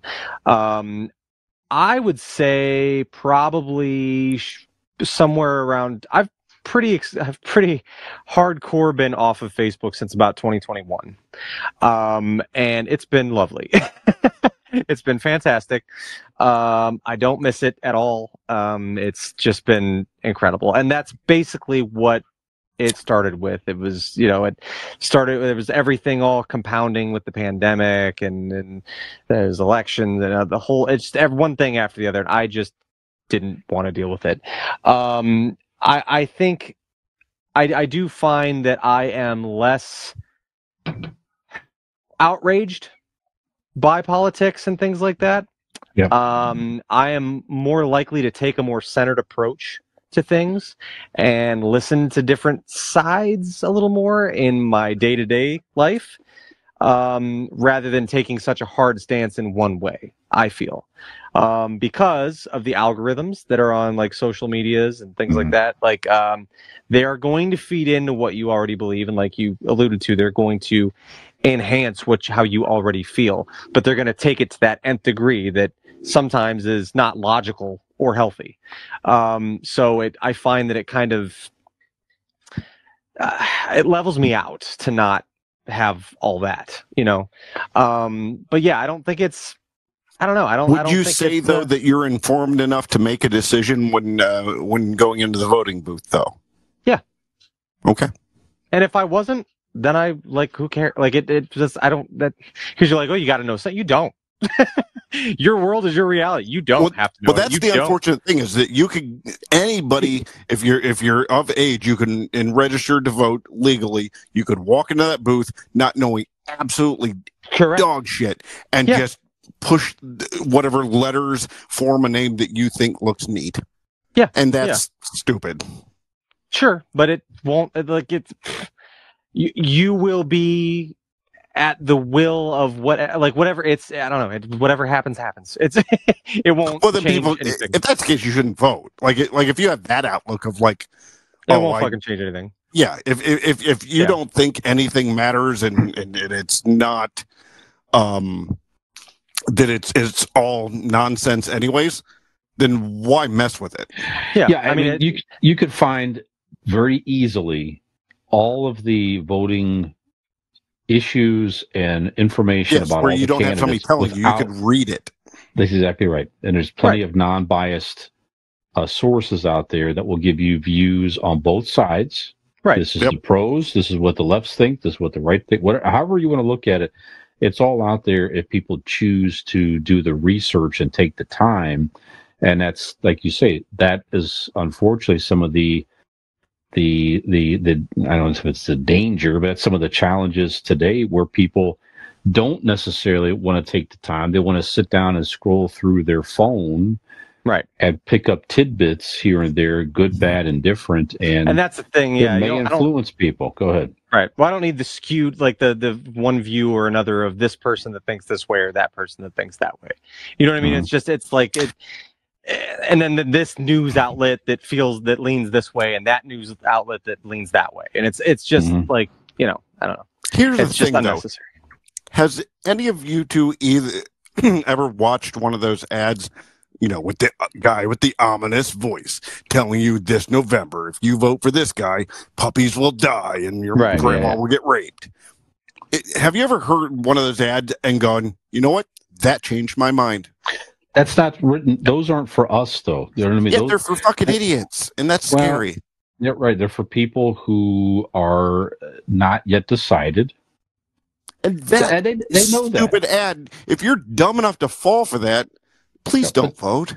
I almost feel like it's they know that. They know that it's type there of stuff. To give you arguing points for what you already. If you agree with the commercial, you're like, yeah, I'm going to say this to this guy at work. Right, exactly. That's all that's for. I just really don't want it to be the deciding factor on somebody's.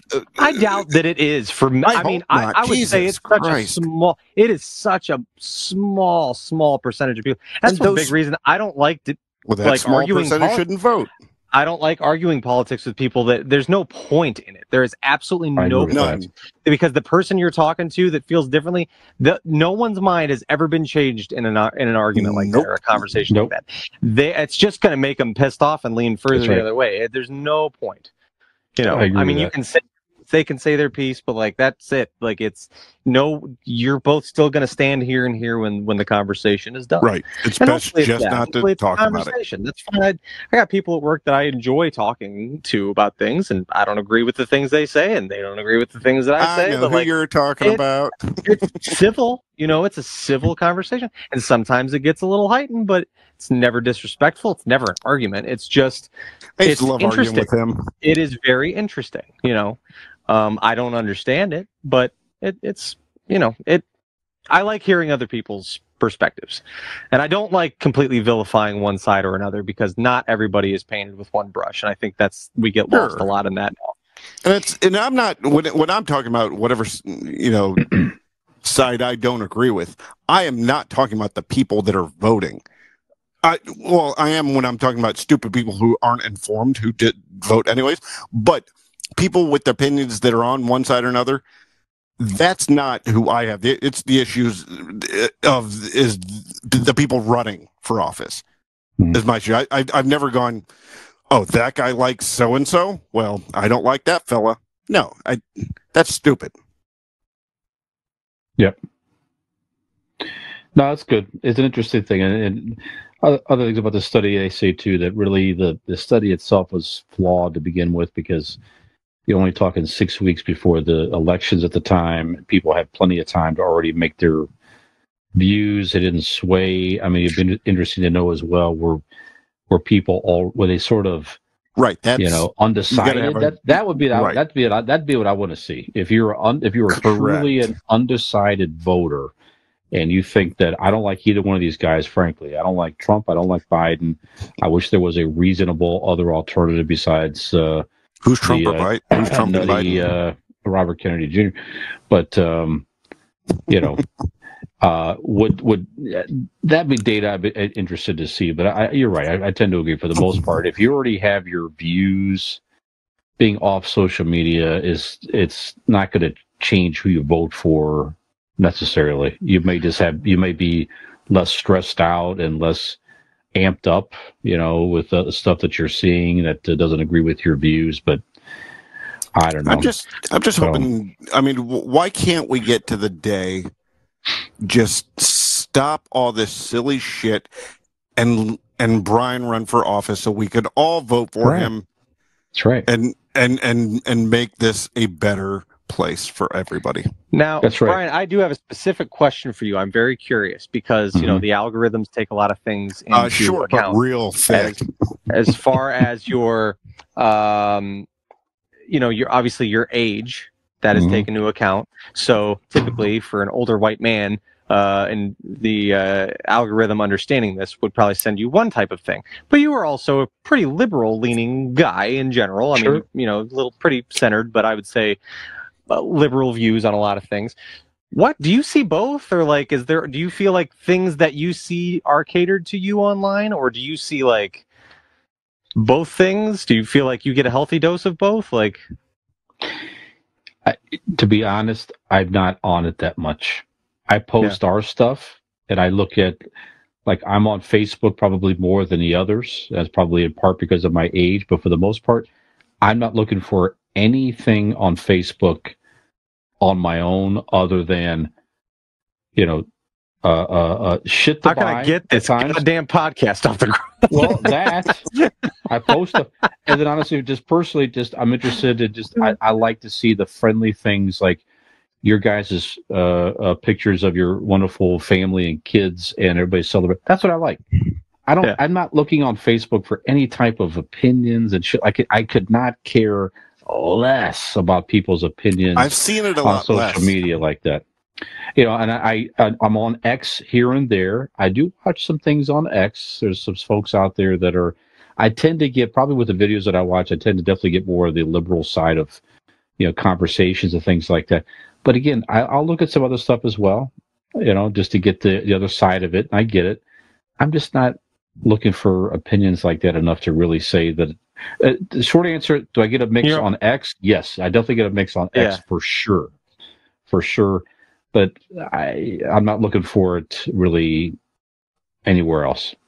I have my views. I don't care. I mean, I'm interested to hear what people say sometimes, but I'll just as soon go out and read news articles and listen to podcasts to get different perspectives and just information and to formulate my own opinions and stuff like that. And I think it's probably at the end of the day, like we said earlier. There's no reason for anybody out there to have to. There's information is so readily available out there. If anything you want to know about anybody that you're considering to vote for or otherwise, it's all out there. You can find it. You can find non-biased opinions and just factual information. Do your research. Understand the stuff that they find important. That if they're aligned with your values and beliefs, then vote for them. And maybe that doesn't even matter what political party they're part of. If they stand for the stuff that you find the most valued and what they stand for, that vote for them, and that's it. Stop all this other. But we're just so far past that. I don't know. It could be the point of no return for a lot of stuff. I don't know. I haven't seen a political ad on any of my social medias in like 2 years. It's mainly just Tijuana donkey shows. There you go. Just videos of that, which I ain't mad at. Sure. So that's right. I'm right. I guess the hard thing is it's just not necessarily black and white views out there. But one thing that is black and white is old television shows. And we're going to talk about our favorite black and white TV shows as our main topic this evening. No more political shit. Black and white television shows. What could be more American and wholesome than that, huh? Let's watch TV in the 50s.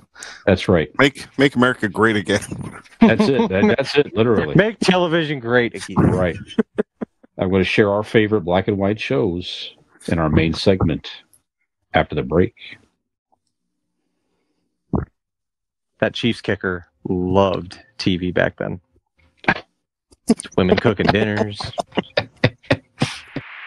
This is my father. He hangs pictures, helps Grandpa experiment, helps Mommy with the cleaning. Where does he get his go? From me. I lend him my Cheerios. Daddy says they're the greatest thing since bat wings. Mommy says they give him protein and stuff. Give your father some go. And he might play catch with you. Big G, little O. Go with Cheerios.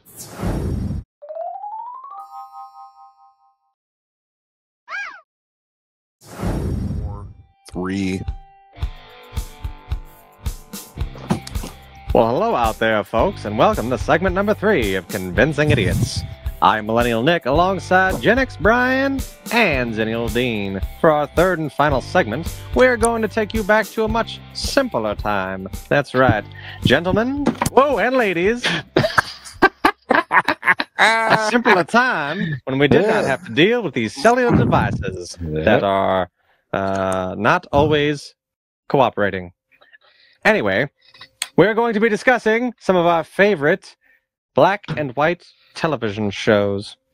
So, Brian, you were in your 30s watching these. What are some of your favorite black and white television shows?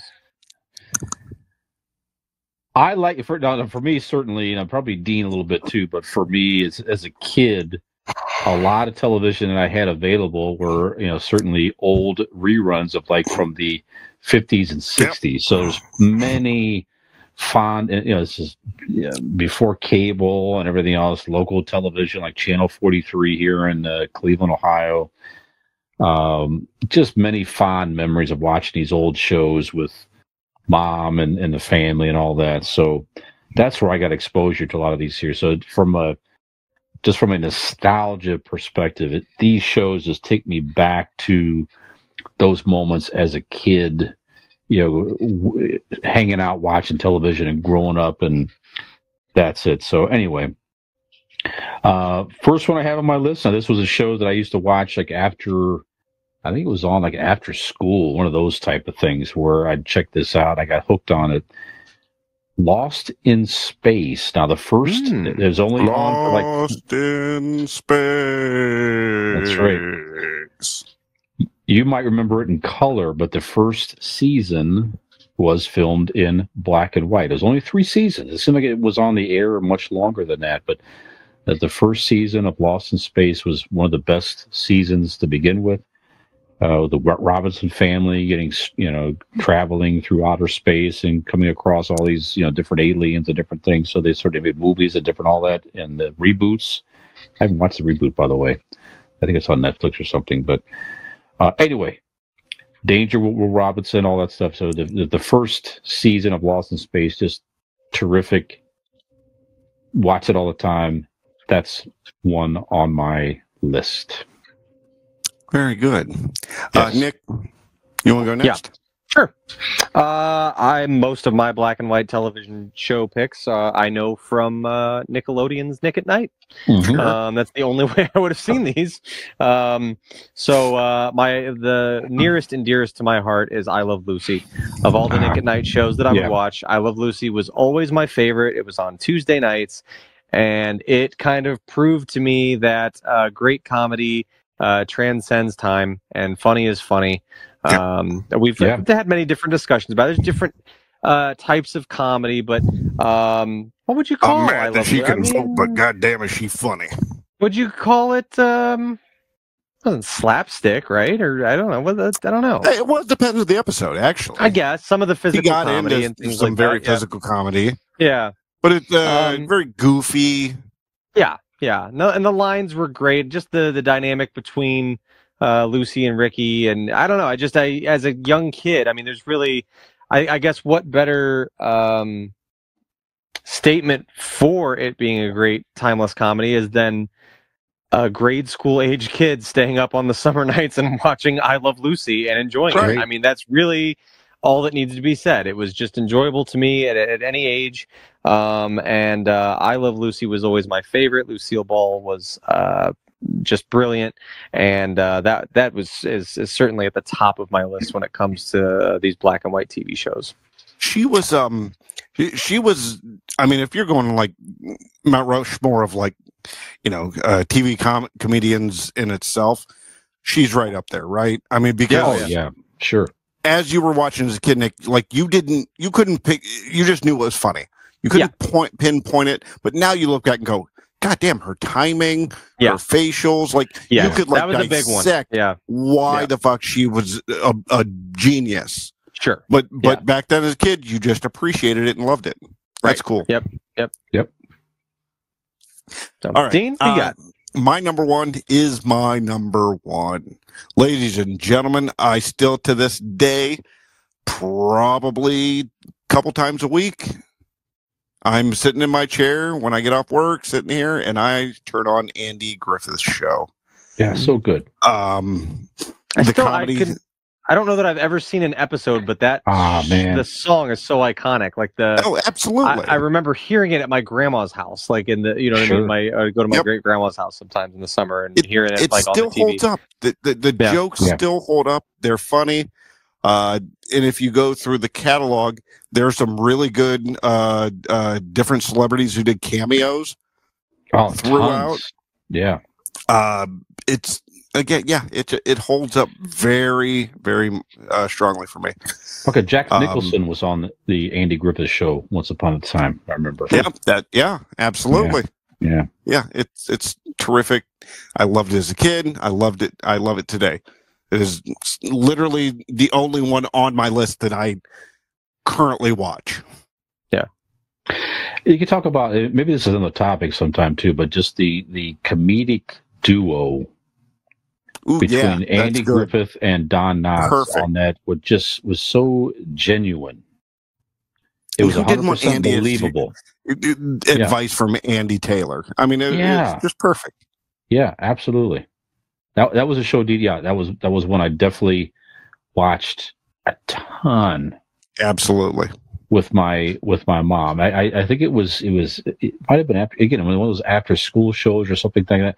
And in grade school too, we were allowed for a period. I can't remember what grade it was, but I was a little kid and I used to walk to elementary school, which was a couple blocks away. Okay. Mm-hmm. And for a while there, we were allowed at lunchtime to leave school. I mean, think about this now. I mean, this is just the era that it was. You were little kids could leave the school by themselves, unchaperoned, okay, go somewhere, wherever. They don't fucking know where we were, as long as you were back by the end of lunchtime. So there were a lot of times where I would leave school, walk a couple blocks to mom had lunch ready. My mom was is a saint, and we'd sit there and have fucking fish sticks or something like that, and watch an episode of something, Andy Griffith or something, and I would walk back to school, something like that. Gotta take off, Ma. Back to school. Yeah, that's it. Wow. Those memories of that show and the connection with with your parents and everything. Anyways, just nice stuff. Good show. Millennials, anything earlier? Whoever's listening to this that doesn't know, Nick, this goes to you too. I want you to. Well, you all are probably aware now.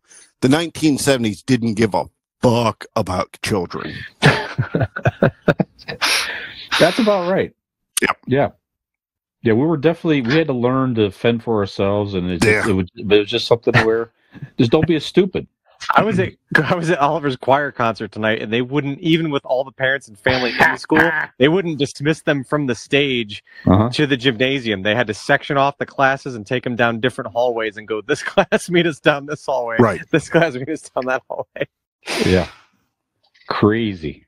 Yeah. In the 70s, they would have just literally a shotgun start. Somebody would have shot a shotgun in the auditorium and just let the kids scatter to wherever they may. Yeah. But we didn't worry about it back then either. You know what I mean? Anyway. All right. Good pick, Dean. Andy Griffith. Is that me? Yeah, it's you. Okay. I'm going to use the one that's on my shirt right now. I have the beautiful Yvonne DiCarlo as Lily Munster, The Munsters. Love that. Again, it's only a few, I think it was 3 seasons or something like that. Again, it seems like it was crazy. A lot more. Yeah. But I absolutely love that show. Even to this day, I could sit down and watch a few episodes. It's out there on streaming right now. You can find it, or certainly the box sets, everything. But Fred Gwynn as Herman, Al Lewis as Grandpa. Just a great cast. Fun. Just a fun show. Wholesome and everything else. And again, with that show too, you learn that the monster, that was a funny thing about a lot of those episodes, was the monsters were the normal ones. Yep. They happen to look different, but they were a loving family that just happened to be monsters, and there were idiots and people they dealt with that were the normal humans that were afraid of them for no reason. Meanwhile, they were just a loving family. That's it. I mean, it was great stuff. There was a hidden commentary, it being in the 60s. Sure. And kind of people that are different or don't view them as monsters. They're just nice people like everybody there was else. A very liberal. Don't judge a book by its cover type of deal. Yep. But just great. Normal people are the monsters, man. That's it. And the Monsters was on my list as well, but also aesthetically really lends itself to the black and white. I mean, correct. For the tone of the show as well. I mean, it really. Yeah, I saw pictures of the actual set from the 60s in color, and I'm like, no, I know that's weird. I don't like that at all. Yeah, I don't need that. Well, even Herman, even Fred Gwynn, I think he wore green makeup. But just for the tone and everything for the black and white, but sure, it just wouldn't have looked right in color. They tried to reboot it in color and different things with different actors, of course, over time. It just didn't. And wasn't the grandpa kind of bluish? Wasn't the same. It was like a light blue skin tone. Yep. Yeah. There you go. Nick and so I had Monsters too. Next, I will go with Alfred Hitchcock Presents. Ooh, okay. Very good. That was a good one. I was enjoyed that. There was a it was like the local, I want to say it was like the local channel 43 around here. It would have the Alfred Hitchcock hour. And just really cool. Very which similar to one that I'm sure will be on Brian's list as well. Definitely a lot of just good old-fashioned thrillers. Once again, I could still sit down to this day and watch episodes of Alfred Hitchcock Presents. Just very intriguing, good thriller show.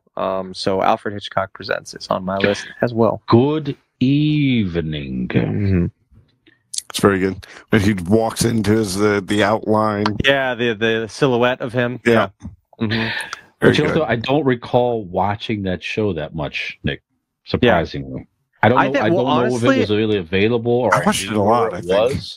Yeah. So it's not on my list. You'll see when I get through it. But I need to find it and watch because I do love Alfred Hitchcock. We've been working through some of his movies more lately, and it's great stuff. I watched it a lot in my late teens, early 20s, like when it was just, like I said, it would be like on one of the local stations. They would show reruns, but like I didn't watch it as a kid or anything, but I kind of stumbled across it. I'm like, this is fucking cool. So yeah, definitely very enjoyable. And I knowing did watch it as a kid. What this type of stuff you'd like, you totally dig it. Yeah. Oh yeah. Okay. Big time. All right. Sure. All right. Boys, I'm going the original. When you when you think black and white, you think TV. Who doesn't think of the Honeymooners? Sure. Okay. To me, the Honeymooners is the OG, right? Mm-hmm. To the moon. I mean, yes, it promoted spousal abuse, emotional, physical. Yes, I get that. It's problematic today. But cry about it, you libs. Right. Fucking libtards. Whoa. But but yeah, it still holds up. The jokes are good. It was well written, well acted. I liked, even growing up, I noticed watching that the set looked like a play. Like it looked like they were doing a play every week, and that I found that appealing to everything else. Because obviously I was watching reruns. So I was watching, sitcoms that were, classed up and dressed up nice. This looked like a play put on every week, and it was funny. It was, it is to me, when you go black and white TV, that's it. That's the granddaddy of them all. The Honeymooners. Very good. Very good. Well, I'm going to give you my tops. No surprise here. I think of black and white shows that I love. I can't even imagine. This is another one. I can't imagine the show being in color. It just would not be the same at all. The original Twilight Zone series back in the 60s. As you guys know, I've talked about it several times on the show. It's one of my favorite shows of all time, even to this day. And just the black and white just had it. It's just a different feel, right? It has an extra sense of eeriness and horror when you have a suspenseful type of an episode. There's something to it, and I don't want to say it's a lost art, because certainly there have been modern shows that have purposely filmed various episodes in black and white for that very reason, to take it to a different, have a different feel to it, etc. To make it feel like Twilight Zone. I mean, it's probably right. The direction. That's probably right. So, so many episodes, it's beautifully shot. Of course, the storyline, everything, but just the black and white.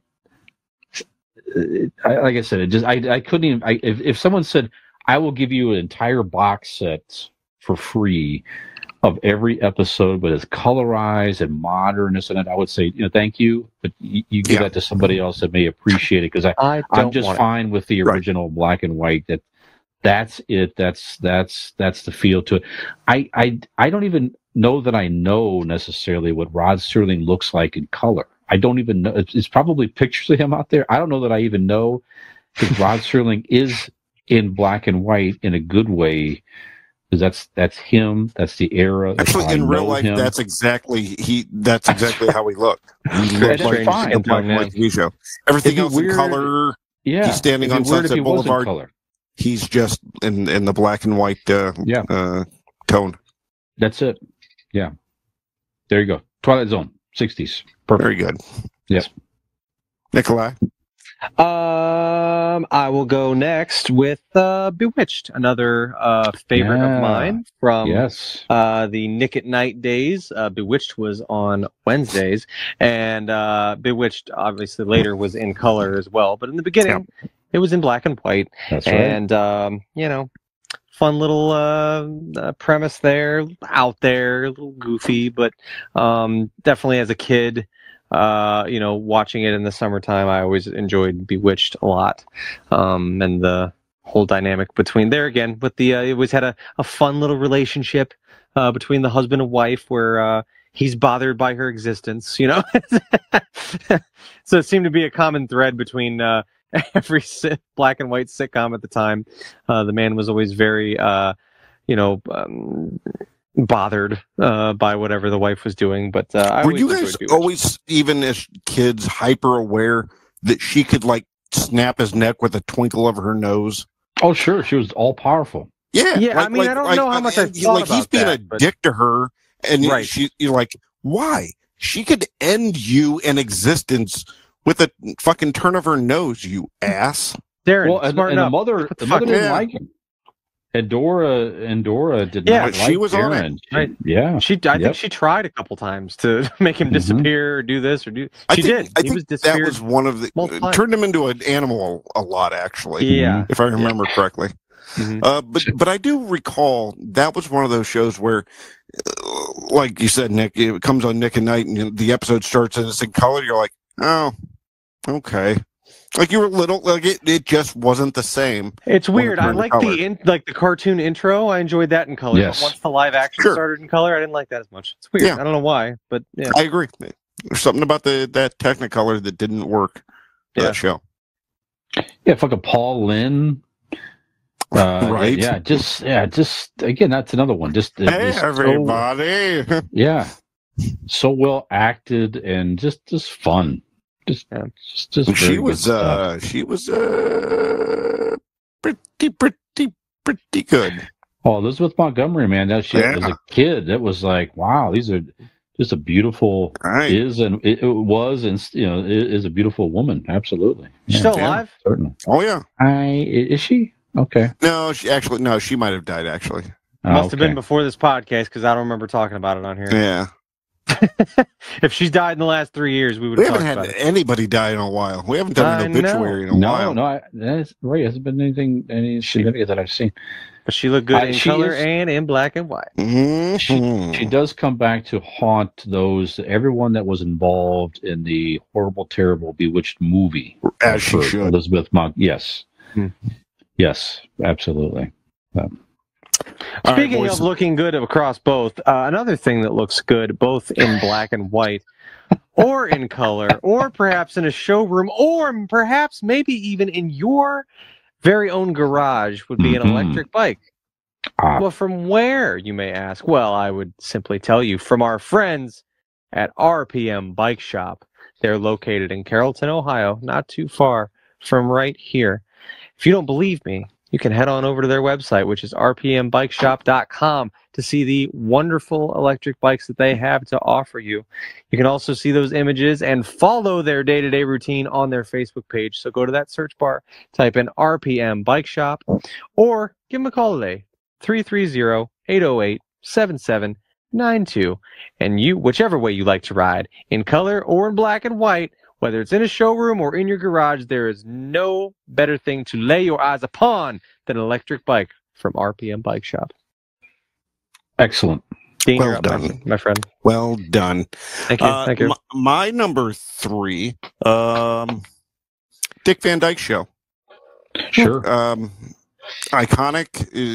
The opening credits where he's flipping over the ottoman. I watched it actually. I turned on an episode the other day. I was flipping through, and I stopped at it. And again, the funny's funny. It didn't. Yeah, there were some references that were a little outdated.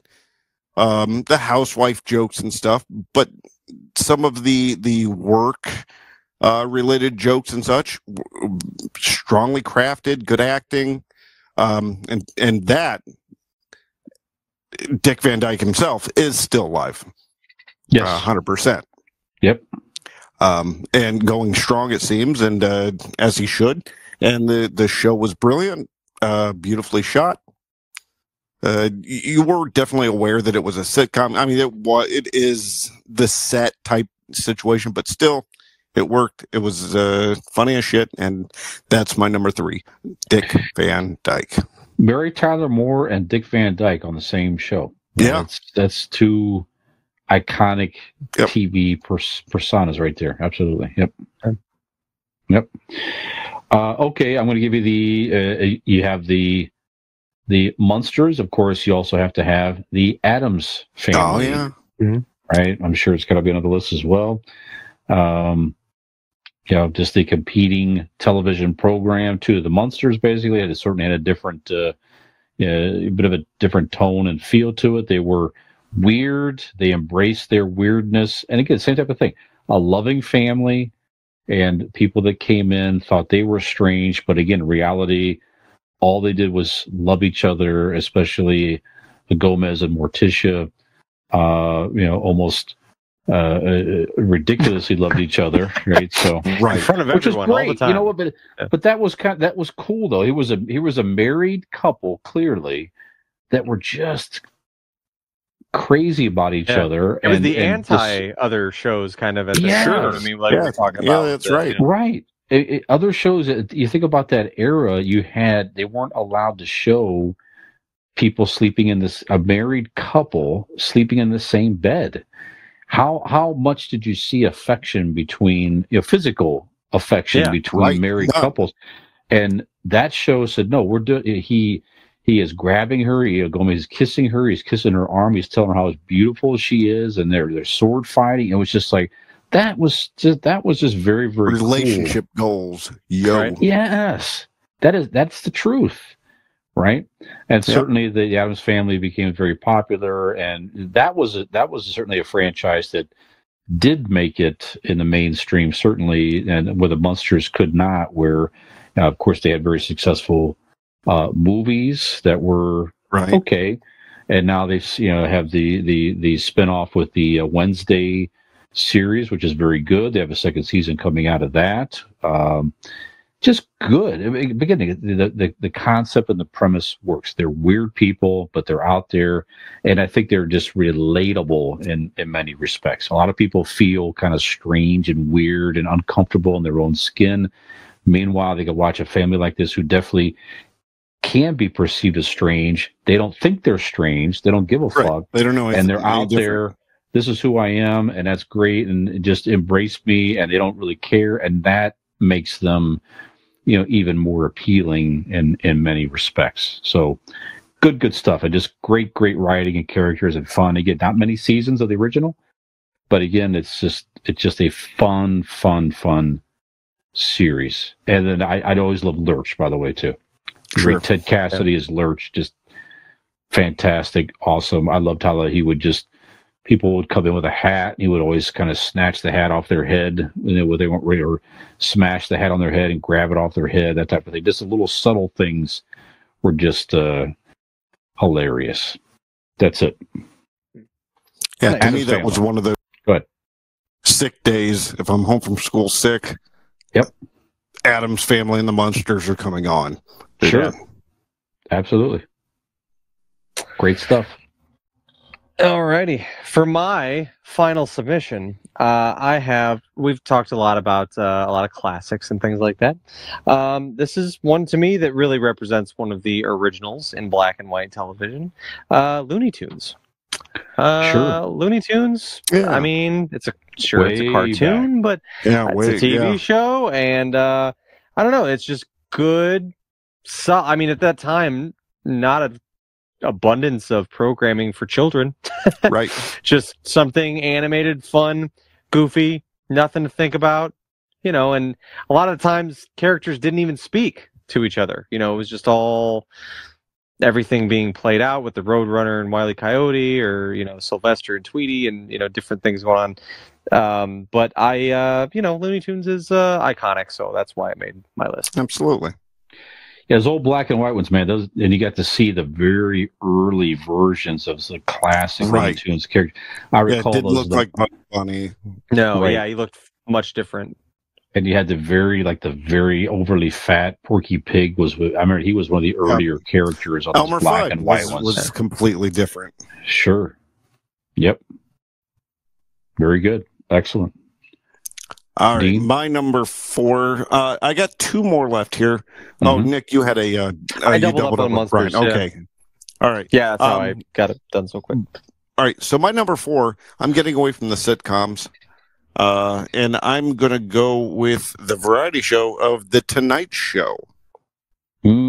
Up until the 70s, early 70s, it was in black and white. Jack That's Parr right. was in black and white. Johnny Carson was in black and white.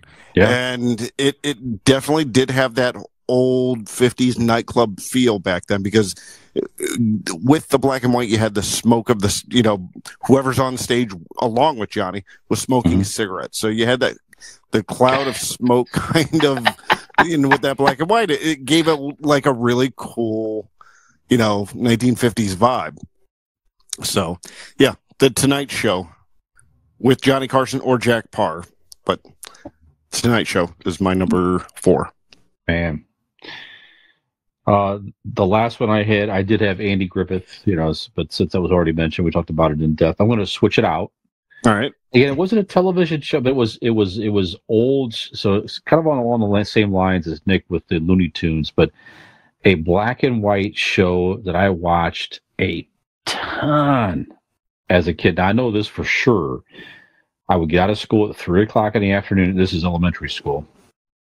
I'd come home, and at 3:30 every fucking day on Channel 43 for quite a while, you could watch yourself 3 episodes of The Little Rascals. Right? The original old shorts of The Little Rascals. Those were the best. I mean, you got to the R Gang stuff, those weren't nearly as good in my opinion, but the original old, right? Basically, it's like, is this a good one or not? And you ask yourself, is Spanky a little kid, or like the fat kid, like the preteen kid? Is Spanky's a little kid? Gold, right? That's the good, yeah. Spanky, Stymie, that group of kids, Buckwheat. Darla, Alfalfa. Yeah. When those kids were young, there was, again, do all that stuff hold up today? Absolutely no. You could not. But there were a lot of just fun stuff that was, just goofy and crazy. It was actually a pretty original thing back then. The production value was not bad for those back in its time, but right. Some of those to this day, I find just, if I watch some of those right now, I would just crack up at some of that stuff. The taxi, we had the mule pushing the taxi, and there's so many good stuff in those. But there were definitely time and place for those. But that was something I thoroughly enjoyed as a kid, was watching the old Little Rascals after school. Very good. Yes. All right, so Nick, you finished up there. My last one, actually, you know what? I switched it out. My last one I switched out last second because Brian, you triggered a memory of mine. Not even memory, because now I can say that there is more than one that I do watch more on a constant basis on my list, and that's the Three Stooges. Oh, sure. I was wondering if I wasn't totally. I was like, was it a TV show? I don't know. I know of them. Well, they were short. They were shorts in theaters. Well, just That's like correct. Looney Tunes that you watch. Any of the ones that we watched as kids weren't originally for TV. They were shorts done in theaters before movies. Yep. And then, but after a while, the Three Stooges did put them on TV and did make them for television. Yep. Again, kind of strange. I have the picture over here of them in color. It's strange to see them in color. Right. Everything works. They're this kind of almost the edit cuts or stop animation for some of the gags, I think would be a little more prominent in color. I don't know why I would think that, but it just seems like that would be a thing. But ever since I was a kid, I've just been a gigantic fan of the Three Stooges, and anytime it's on, I'm stopping. So my last one is the Three Stooges. Nice. That's a good one, man. Super host locally on Saturday afternoons on Channel 43 in Cleveland. Man, you get a couple of Three Stooges. They were like after all the cartoons were over. Right. Now you're getting into the afternoon. Now you get the movies. Superhost would be there. That's right. You get the Three Stooges and then whatever B movie that Superhost is going to show you for the day. Right. good stuff. You're right. You're right. As a kid, I became a super fan as well because of catching them on television. So that's great. All right. I was wondering if they were going to come up at some point. I figured between the two of you, Three Stooges had to come up at some point. Right. Yep. Well, I did. Well, I'll tell you who was on the list when we go through honorable mentions. Yep. But yeah, I didn't even dawn on me when he's talking about the R Gang. I'm like, oh shit! For some reason, just didn't even register earlier. So yeah, I'm glad it did.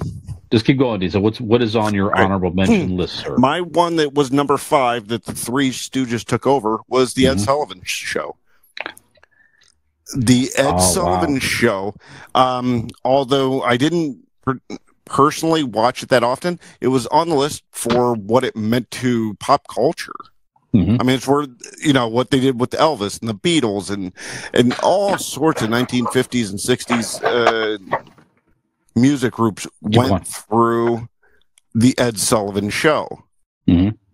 So that was, but now it's my headlining honorable mentions. I have Leave It to Beaver. Yep. Yeah. I remember watching that as a kid, loving it. Gilligan's Island did start as black and white. That's right. I couldn't remember if it did or not. Yeah, it did. I don't recall seeing many Gilligan's Island episodes I don't recall necessarily any, but I don't think it stayed in maybe like one season. Yeah, sounds about right. Right. Beverly Hillbillies, again, didn't stay in black and white, but definitely started there. I have I Love Lucy and I Dream of Jeannie. Yeah. Yep. It's kind of yin and yang. You have the Munsters and you have the Addams Family, and then you have I Dream of Jeannie and Bewitched. Yeah. Very good. By the way, I gotta appreciate it on audio, but I'll put it up on video here. So in the 90s, it became sort of a thing to where the ties with different characters and different things became a thing. I have so many Looney Tunes ties that I wore to work in the 90s, right? So that was just a very popular thing to have at the time, was a Looney Tune tie. They had tons of them, right? So I still have a bunch of my old work ties. And this one here I found in a closet, Dean. So this is a tie I wore. I received as a gift, I think, from my mom, if I'm not mistaken. And I would wear this to a professional. The power went out the whole block.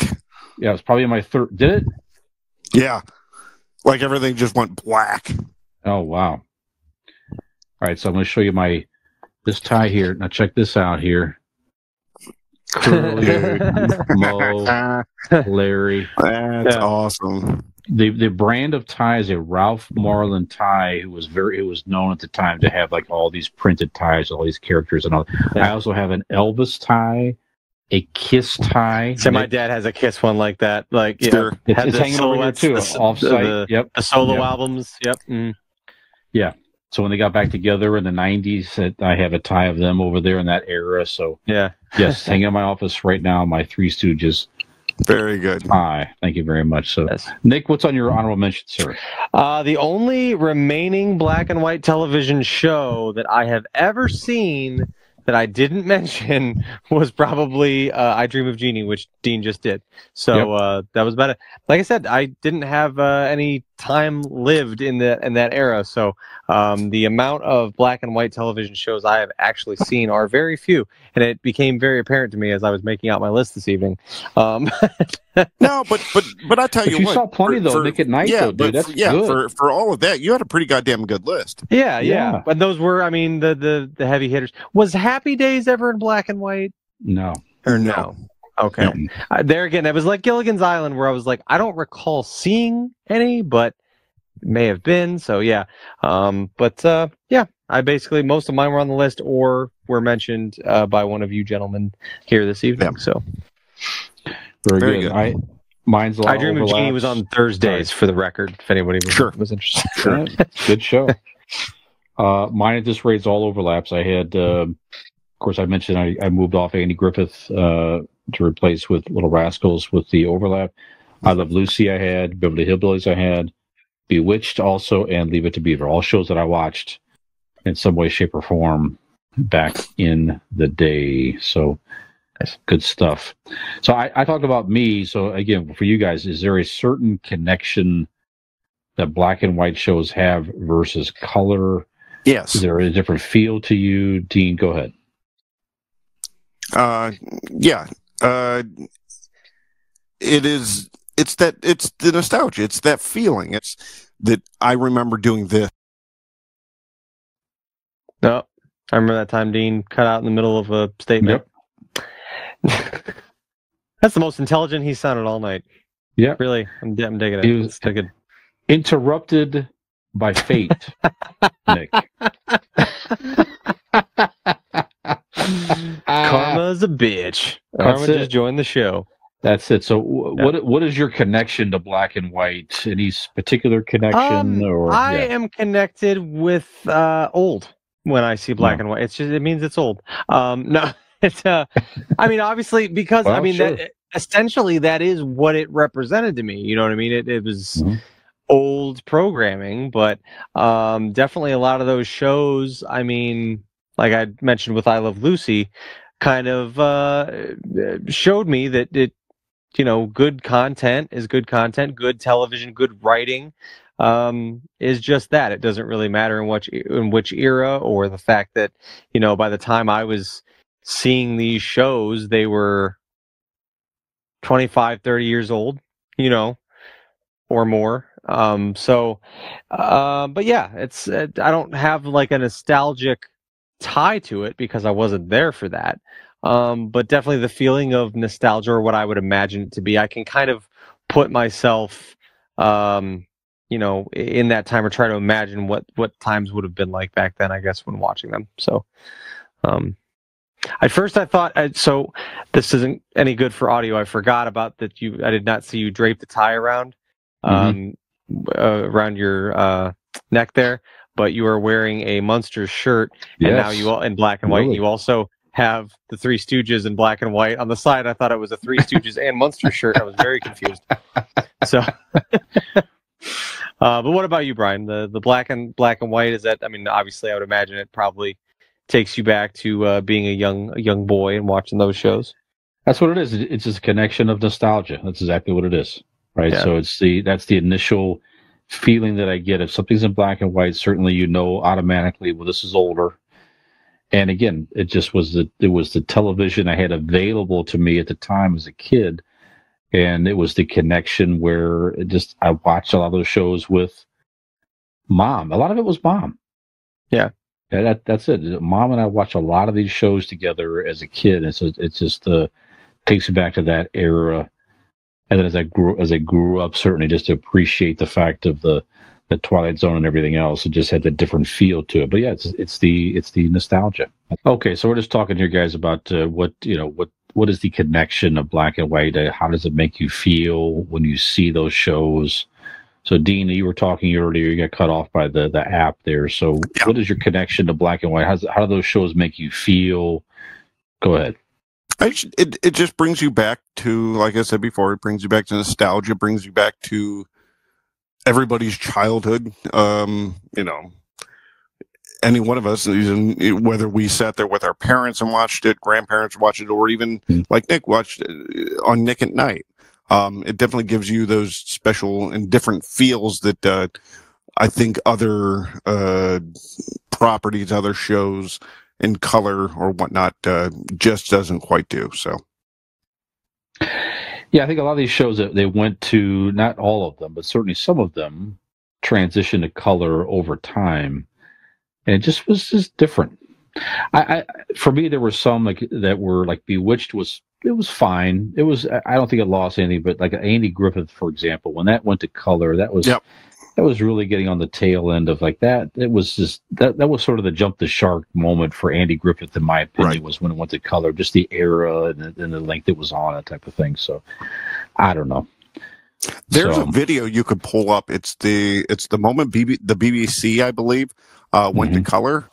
And it shows the network that was, or the show that was doing it, and it showed the line demarcation run across, and it gets and it shows black and white turning into color. So it shows that show and all those guys on the show going, all right, we're counting down 5, 4, 3, 2, 1, and it runs across. It's a very cool looking thing. So you can pull that up and Google that.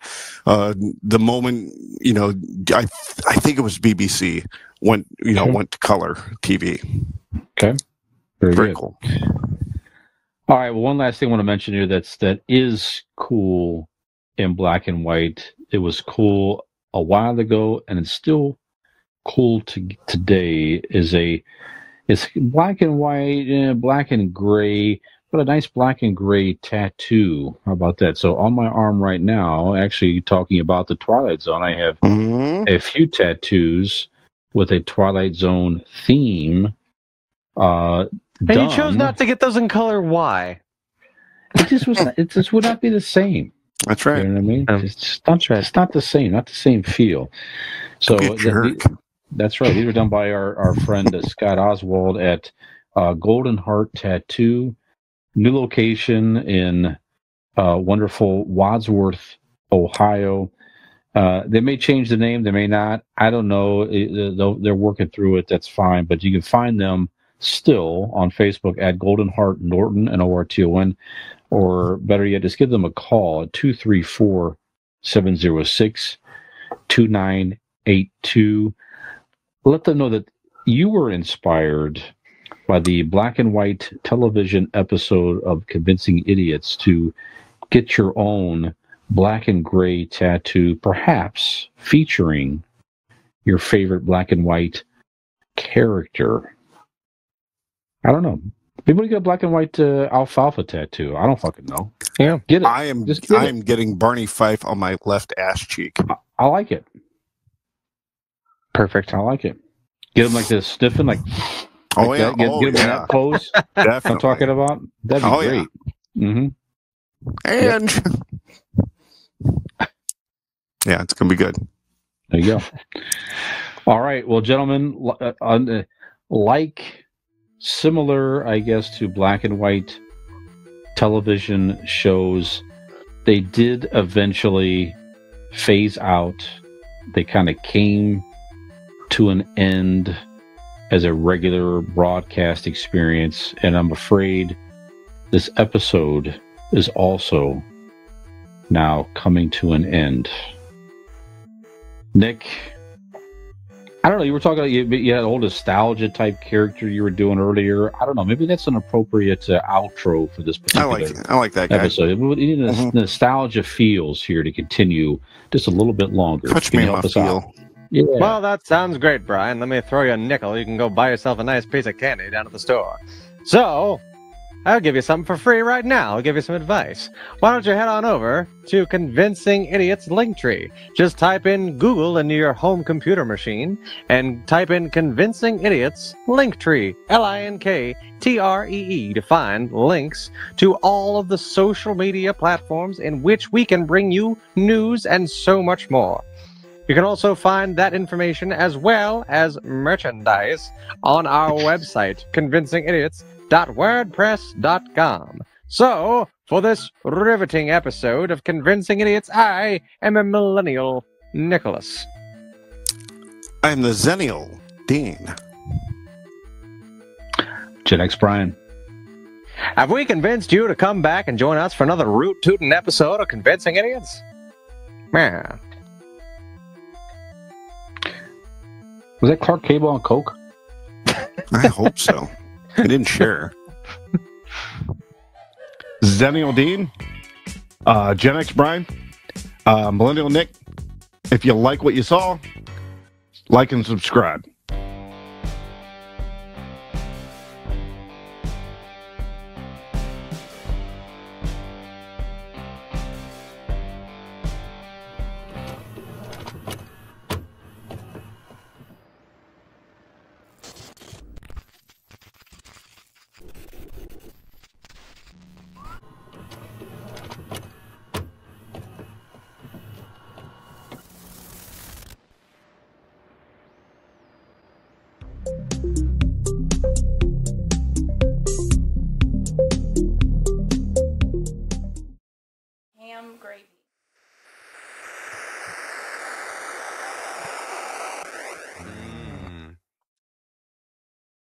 sent? Is that the first game you went to at Carter's and he lost?